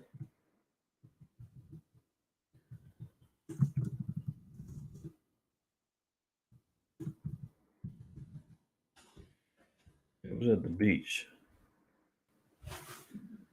Yeah, see this? 7 miles of California beaches are closed due to a sewage spill. 250,000 gallons of sewage spilled into the Los Angeles River, prompting beach closures. So we get it. We get by with a little bit of reprieve from the water, but guess what? The so-called white man and his ineptness to do things orderly and right dump sewage all into the damn river and into the waters. 8 million gallons. They said 250 gallons. Now down here, it said Long Beach had one. Oh, that was in 2022. This is the one most recent, 4/22/2023. 250,000 gallons of raw sewage is now in the water system out here. And then vice versa, we're seeing here. Now they're talking about limits on water. It's coming to Vegas soon. America's just holding on by a thin thread, man. Trying to maintain. Stocks fall worldwide on U.S. recession, banking, and debt ceiling risks. They just had what was his name? Jerome Powell, the head of the Fed. He got caught on a prank call, man, talking to a fake Zelensky. And the dude said, yeah, we're in a recession, and when this is where we're at with it right now, man. The economy's not looking good. We're going to probably do a couple more rate hikes, man, and then just let everything fall into place and see what happens. Unbelievable. Bridal magazine leaves readers divided after featuring a bearded non-binary activist wearing an Indian dress on the cover, as some declare it ridiculous, but others call it beautiful. Look, you see the front? Bridal magazine. This is what the future of the brides is going to look like. Look at the disgusting. This is just disgusting, man. Brides today. This is what today's bride is going to look like, man. This is the transformation of what marriage is now. Fat, disgusting, hairy creature like this, man. This dude, you talking about Esau? Alok Vade Menon. I mean, he's got to be the embodiment of a descendant of Esau or something, man. Cause look at this. You talking about half beast, half man. I mean, hair all over the place. With makeup on, headdress. I mean, people calling us beautiful. I swear, we are in the twilight zone, y'all. There's no way. There's no way somebody in a right mind that's not mentally ill, that's not on fentanyl, that's not on, crack or heroin or I mean, there's no way you could be saying that with a straight face and say this is beautiful, man. This is the brides today, though. This is the agenda. This is what it's going to be. Ladies. So when the whole landscape of what it is to be married in America now, and in India, wherever every place else that's sipping on the wine of the wrath or the fornication of the great whore. This is what they want. This is what they're promoting. Remember from Thursday's lesson, it says that they were going to encourage homosexuality. They were going to use every means necessary to try to promote an imagery that says this is okay. I mean, how is this feminine? What is going on here? I got to turn this up. I'm getting sick. That's supposed to be the embodiment of feminine. Good Lord. That's supposed to be the. I'm gonna leave that alone. Y'all. Add on in the comments, man. I see a couple of y'all, man, adding a couple of things up in there, man. Add on to the comments, man. See, because I'm running out of patience with these mofos. I mean, yeah, brother said, man, caveman, troglodyte, he goat, fawn, anyone you want, man. That's what it is. And Natali let it be known. Fierce means proud, overwhelming, violent, untamed, and cruel. That's what they all saying. We're fearing. I mean, they're fierce. All these other damn acronyms and adjectives that they're trying to add to themselves to make them sound like. Good Lord. Beautiful means pleasing to the eye or ear, mind or soul. Does this bring any of those to your mind? I mean, give me a break, man. This is disgusting. Let me get out of here. All right, look at this. Undercover investigation reveals pro-trans doctors are cashing in on lifelong patients. Look, this is really what part of the agenda is about. Okay? Part of the agenda is about money. What we're talking about, man. You want to know what the wicked is, man? Follow the money. These treatments that they are having these people be put under, man, puts them on lifelong drugs, lifelong hormones. That's how the co-opting of treatments is between doctors and big pharma. The doctors are going to have lifelong patients. That means the money's going to always roll in. You're going to guaranteed have some patients and some money rolling in. Then big pharma says, well, put them on these drugs so we can always have some money cashing in. Insurance companies going to be paying out. Insurance premiums going to go up. They're going to have to keep paying on that money if things are covered by insurance. It's a big racket. And they're doing it at the expense of people buying into them being confused, buying into all the psychological manipulation that they've been going through since being in school, where they have a child psychologist and all of them examining and being in the kids' heads. Because the kid says, I'm too skinny, I don't like my body. Oh, well, maybe it's because you're actually a boy. Yeah, that's it. We need to have some counseling because, everybody that we count, this is common. You're not the only one. There's plenty of kids out there that's just like you. Do you like sports? A little kid says, yeah, I like baseball. A little girl says, yeah, I like baseball, gymnastics, Yeah, see, those are things boys like. So it's okay. Look at you. You're skinny as a toothpick. You're just like a boy. That's what God wants you. You're going to be a boy. Before you know it, boom. They done bought into it, man. They done had all kind of damn private counsel with the kids. The kids go back home. They ain't telling the parents. The parents trying to figure out why and what's going on. And then they go and convince the parents. Let them be. This is how you need to raise your kids. You know, this is what they're going into. And the parents, for frame of guilt, yeah, let them be who they want to be. I don't, you know. Parents is out there even encouraging this stuff. It all goes back to the money. In the third installment of a series of exposing medical practices in the transgender treatment community, a post-O'Keefe Project Veritas reveals how the industry functions and turns patients into transgender cash cows that pays them for years. A female is going to male. If they would continue, you'd have to continuously take testosterone pretty well for the rest of their life, said Dr. Matthew Warnkin, a pharmacist in Austin, Texas, echoing Stever's comments. So, female's going to male, she's going to have to be on testosterone for life. Why? Because she's going to end up reverting back to being what she naturally is, which is a woman.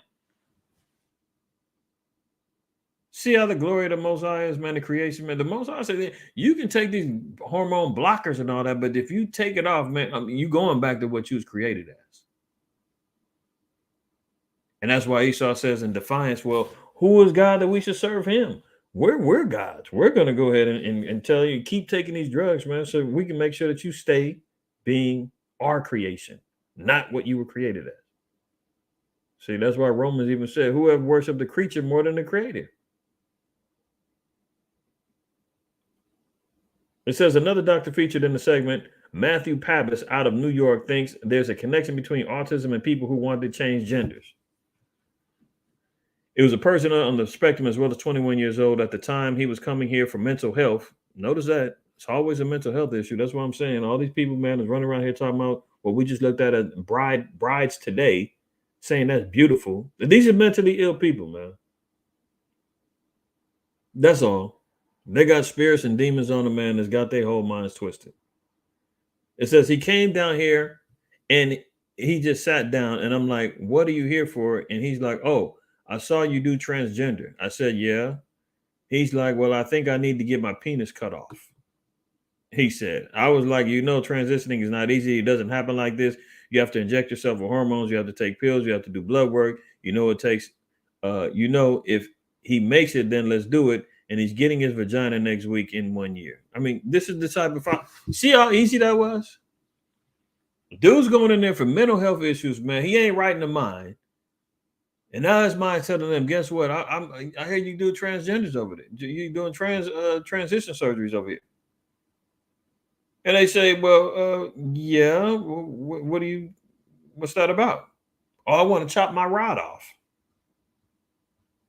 And then they say, oh, you know, it ain't easy. You know, we're going to get you on hormones, pills, blood work. You know, they just bypass the part that he was going in for mental health, trying to get his mind focused. They just brought him in. Hey, he crazy. Fine. Let's chop it off and let's throw him on the drugs and the pills and do the blood work and let's keep him as a patient and we're going to get this money. And that's what we're dealing with. Look at it. A record 1 in 4 high school students say they are gay, bisexual, or questioning their sexuality. Official CDC data shows double the amount in 2015. So what's changed? In the last 8 years, you got double the amount of people now who are either confused or are declaring themselves to be gay or bisexual. 1/4 of high school students now are all saying this.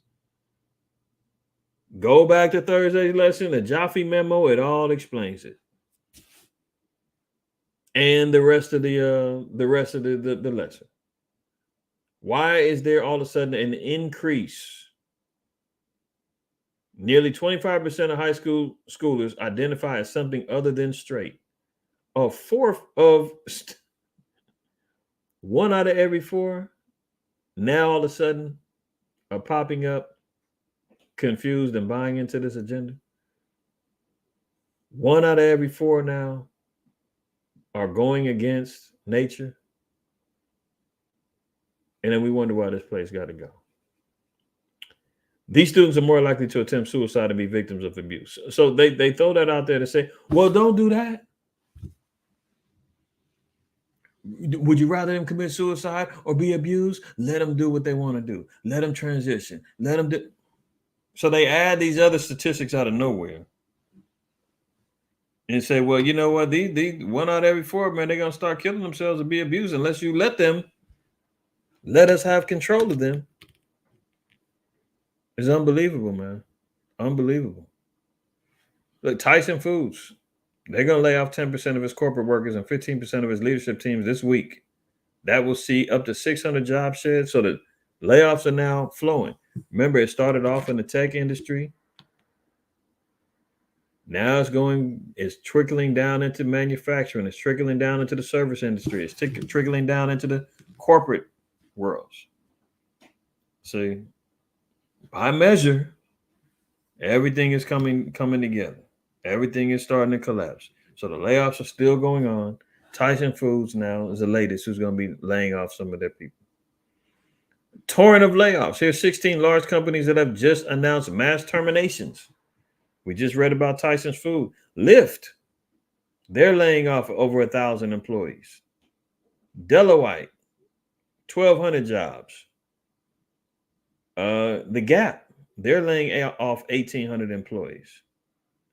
Ernst & Young, they're laying off 3,000. 3M, which is a manufacturing company that does Post-it notes and Scotch tape, they're laying off 6,000 around the world. CDW, they're laying off. David's Bridal, wedding gowns in the United States. Well, guess what? That's because the men now is going to be, taking over. They don't need the dressers no more. He's going out of business. Or not necessarily out of business, but he's got to lay off. Dropbox, they're laying off 16%. Red Hat, Open Door, First Republic, Walmart, Facebook, Amazon, Disney, all of them are having layoffs, man. You're talking everything from the tech sector to the service industry to manufacturing, stores, Walmarts. I mean, we're hearing about the mass closures, shutting the last 2 down in Portland. They ain't got more Walmarts in there no more. They just shut down some in Detroit, shut down some, I think, in Baltimore, all over the place. This is the future, right? See, this is just talking about the different layoffs that's been happening that's going to continue to happen. These are the top issues that America's facing right now. Layoffs, number one. The economic sector is going to hell in the handbasket, man. The banks is folding up. So a lot of things is happening behind closed doors, man, that is going to affect us leading up into 2020, later into this year, into 2024. That's why they're trying to pump up this next election, thinking like the next person who takes over, they're going to be the savior. They're going to, get things back in order. No, they're not. No, they're not. So, gun ban. That's why we're hearing about all these shootings. The violence going up. All these Democrat-led states, they're going to let everybody kill and shoot up each other. And then utilize that as justification to say, well, we're going to need to take your guns too. We're going to have to limit your ammunition. We're going to have to limit your access to weapons and defense, relying us to be your protectors. As we switch and transition, you see people, neighbors is out here shooting and killing each other, man. They telling you, you don't need that gun. We'll take care of you. And as we're transitioning into a caste society, and we start mandatorily limiting your purchases, your withdrawals, your carbon footprint, your social credit score, and you don't like how things are going, you can't do a damn thing about it because you ain't got a weapon to do anything about it. That's how they go down. The debt ceiling, America being able to see down here, it said unless Congress raises the federal borrowing limit this summer, analysts say the government will run out of money. The U.S. will be unable to pay its obligations, and the economy could tumble into a recession, causing job losses and possibly halting payment of some benefits. So, we've been talking about this debt ceiling in America, possibly run out of money. They just struck a little deal to go more in debt, which means what? Where are they getting this extra money from? See, House passes a bill to raise the $31 trillion debt limit. $31 trillion. In exchange for government spending cuts, Republicans set up a clash with Biden by winning a nail-biting 217 to 215 vote after tense negotiations. So they agreed to increase the debt limit. So in other words, they just said, you know what, we're willing to absorb another loan from the Federal Reserve to increase our debt by another $1 trillion. I don't know how much it is. What's the debt ceiling clock? Let's see what the debt ceiling clock is looking like right now.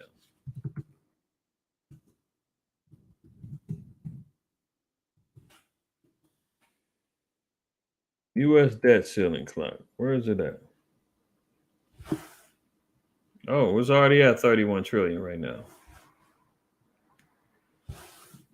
$31 trillion right now. So they're already saying, man, we're comfortable with that. So guess what? That means that they're going to have to go to the Federal Reserve, print up some more money, print it up, which means what? Inflation is going to increase. That's right. There you go. Print, baby, print. That's exactly what they're going to do. That's exactly what they're going to do. Print up some more money, which means that the more money floating around into the system means that now the money that you possess in the bank, I possess in the bank, and your wallets and your purses, wallet has less value because what? Inflation's going to go up because they got to print up some more money. So what's that mean for the Federal Reserve? They're going to continue on with these rate increases. Inflation is going to continue to skyrocket. Our cost of living is going to continue to go up. Housing market is going to go down. Everything's just going to completely go to hell in the handbasket as it's been going for the last few years. It's just going to get worse because America, can't pay their bills, is broke. But meanwhile, they're telling you and me that you got bad credit. You don't qualify for this home. You don't qualify for this car loan, whatever the case may be, because you don't know how to manage your money. Well, look, who we learn from? That's why the Lord said, man, envy not the oppressor, choose none of his ways. You see what happened. So they didn't raise the debt limit. They're gonna print out this money, and we're just gonna see what happens. Now look at this. This is the key. The announcement of the name of the video or whatnot. The IRS plans to hire gun-carrying special agents in all 50 states. Now the IRS is trying to arm up so they can go after. And the question is, well, who are they going after? What big crisis that went down that now they had to, the proposal was on the table for 80,000 agents to get hired. Now they're strapping them up. They got to start going after these Negroes, man, that ran out here and scammed them for multi-millions of dollars through the PPP loans.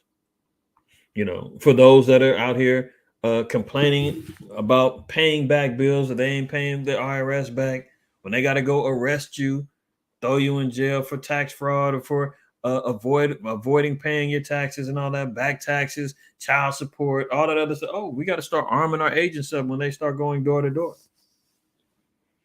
The IRS is looking to hire special agents who carry guns and make arrests with jobs available in all 50 states, according to a posting on the agency's website. The law enforcement branch of the IRS, known as the Criminal Investigation Division. Criminal investigation. So, could that mean the PPP people? Remember, Slow Biden put out there and said it's a 10-year statute of limitations for that. 10 years. So he's saying, I'm gonna give you 10 years to hunt down anybody that got loose with that money. Now they're getting the big wigs now, man. They're getting the cats, man, that had, that was getting the multi-million dollars. 5, 10, 20, 30 million. Oh, they're getting them already. Now they're gonna trickle down to the ones that got in the hundreds of thousands. And then it's gonna go down to the ones that got 50, the ones that got 10, 25. They're coming after everybody. And they got 10 years to do it. So the law enforcement branch of the IRS, known as the Criminal Investigation Division, is hiring for the role at locations in all 50 states. IRS special agents within the CI division are the only IRS employees who are authorized to, by law, to carry and use firearms. So this is a special unit. IRS CI investigates financial crimes. Hello? Money laundering, tax-related identity theft, and terrorist financing efforts. So they are the special unit that's being hired to hunt down everybody that scammed the government, everybody that was out here, doing all this dirt, EDD, and every, like you said, man, the pandemic was good for me, man. I was out here balling. I got this money that I started my business. I did this, that. Remember, man, a gift destroyed the heart. Thus said the Lord in Ecclesiastes 7:7, man. Esau, man, when he's speaking fair, believe it or not, he let Jay get away with it, man. He said, go ahead. You know how the feds work. They'll let you think you're getting away with crimes, man. Before you know it, they come back and say, we got all the evidence that we need, man. We got everything lined up. There's no getting around it. You're busted. And if you resist, we got authorization to shoot you and ask questions later. Under the postings, major duty section, the IRS says the special agents, quote, carry a firearm, must be prepared to protect him or herself or others from physical attacks at any time and without warning, and use firearms in life-threatening situations. You know, how many times are people going to respect the IRS agent? Somebody not going to do it. Say, IRS, we need to talk to you about your taxes. They get wild. I ain't paying no damn tax. F you. Blah, blah, blah. Oh, they forgot. These are the new guys. We're going to treat you just like the rabid cops on the streets now. Physical attacks anytime without warning and use firearms in life-threatening situations must be willing to use force. Did you hear that? Must be willing. It's mandatory. You got to be willing to use force up to and including the use of deadly force. Devil's in the detail. Did you hear that? I'm going to read it one more time. Their major duties, quote, is to carry a firearm and must be prepared to protect him or herself or others from physical attacks at any time and without warning,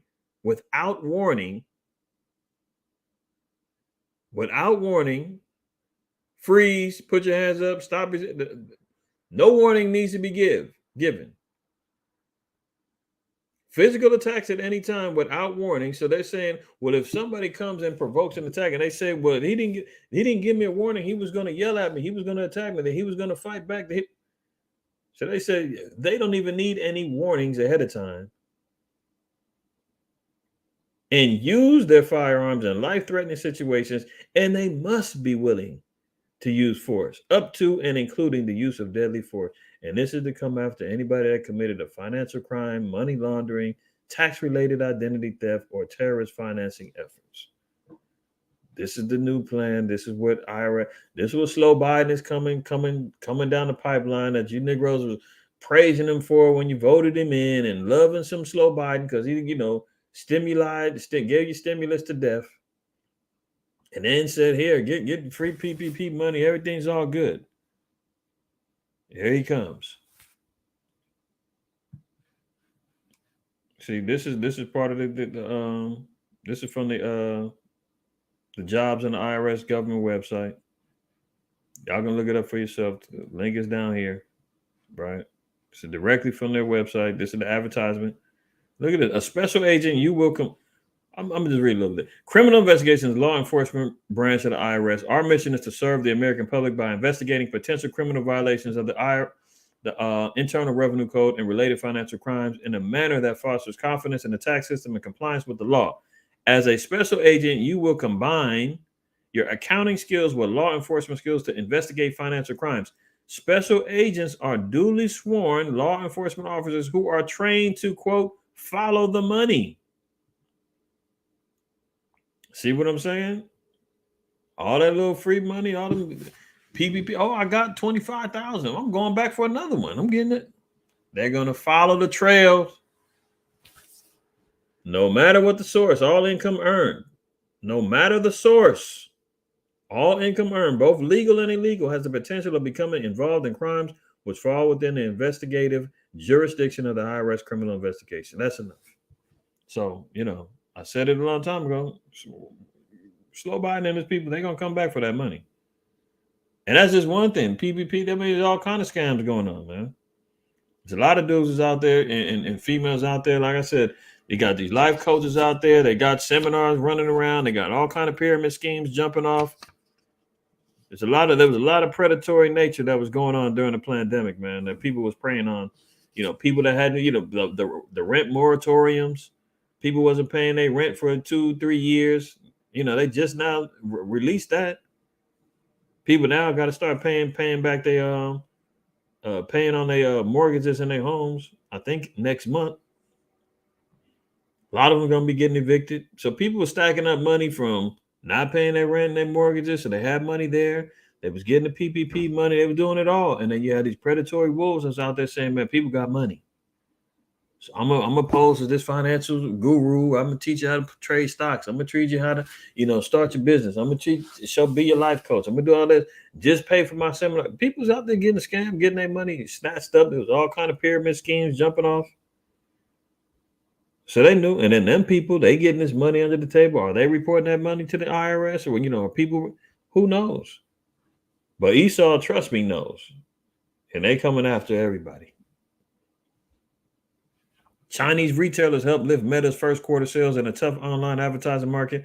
So Meta, speaking about Facebook, former Facebook, or whatever the case may be, they were suffering major losses, layoffs, and the whole nine, man. But guess who pumped them up? Guess who saved them? China. Chinese retailers helped lift up Meta's first quarter sales in a tough online advertising market. So now you can see Facebook is co-opted with China. That China bailed them out to help save them. Got their stocks back up, got everything rolling. China owns TikTok. So they're easing in and compromising, some of these tech sectors. So China went and helped Facebook, man. That's why I try to stay, I barely be on that thing, man. The only thing I promote is our videos, and that's it. Few of y'all reach out to me on there for communication, but other than that, man, I try to stay away from that stuff, man. Penicillin is short supply. Syphilis and strep cases are rising in the U.S. Look at it. We've been talking about antibiotics being on the short end of the stick, but we're seeing America being plagued again. Syphilis is growing. Strep throat cases is up. They got the new strand of that thing going around. The sister sent me the article yesterday talking about if you got one of the symptoms. Namawa sent me an article talking about one of the symptoms of the new strand of the DVOC 91 is pink eye. Now you just can't have pink eye. Oh, you got pink eye. Oh, you might have the new strand now. I mean, then that thing is gonna cover everything and anything known to man. They're still gonna weaponize that. But we see here, man, penicillin, antibiotic, used to treat various amounts of different diseases. That's coming up short now. Because of the mass increases of syphilis and strep throat. Strep throat isn't always, it's transmittable as far as through air. But imagine, people out here locking lips all the time. Syphilis, we know that that's sexually related. See, a common type of penicillin used to treat syphilis is in short supply in the U.S. as cases of sexually transmitted diseases continue to rise. Because America is doing what? They're promoting nothing but sodomite, the spiritual Sodom, the land of fornication, adultery. You do what you want. So as they're promoting this sexually free, liberated nature that everybody's running around here, all the diseases are starting to rise. And now all of a sudden there's a shortage of medicines because there's too many cases going around. 2 U.S. Army helicopters crashed in Alaska, killing 3 soldiers. That's the second chopper that done crashed, I think, in the last 2 weeks. There was another one that crashed not too long ago. Why are they constantly crashing?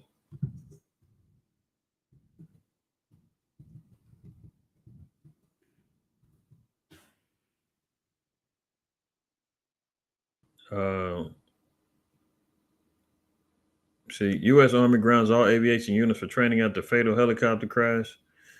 Uh, they've had a couple. See, this U.S. Army grounds aviators after 12 soldiers die in recent crashes. What's going on with these helicopters, man? They over here crashing, but it just showing you, man, what's happening with America. So they can't get recruits. Or they're having problems with recruiting. Planes is crashing. I mean, it's going down.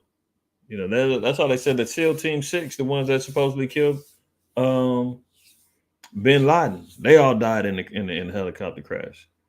You know, so sometimes you gotta wonder, man, is Esau trying to get rid of some of these troopers, man, who you know, they just had the one guy that was in the Army Reserves that released all them classified documents. Who knows, man? But it's interesting to see that all of a sudden, you know, they're having all these helicopter crashes.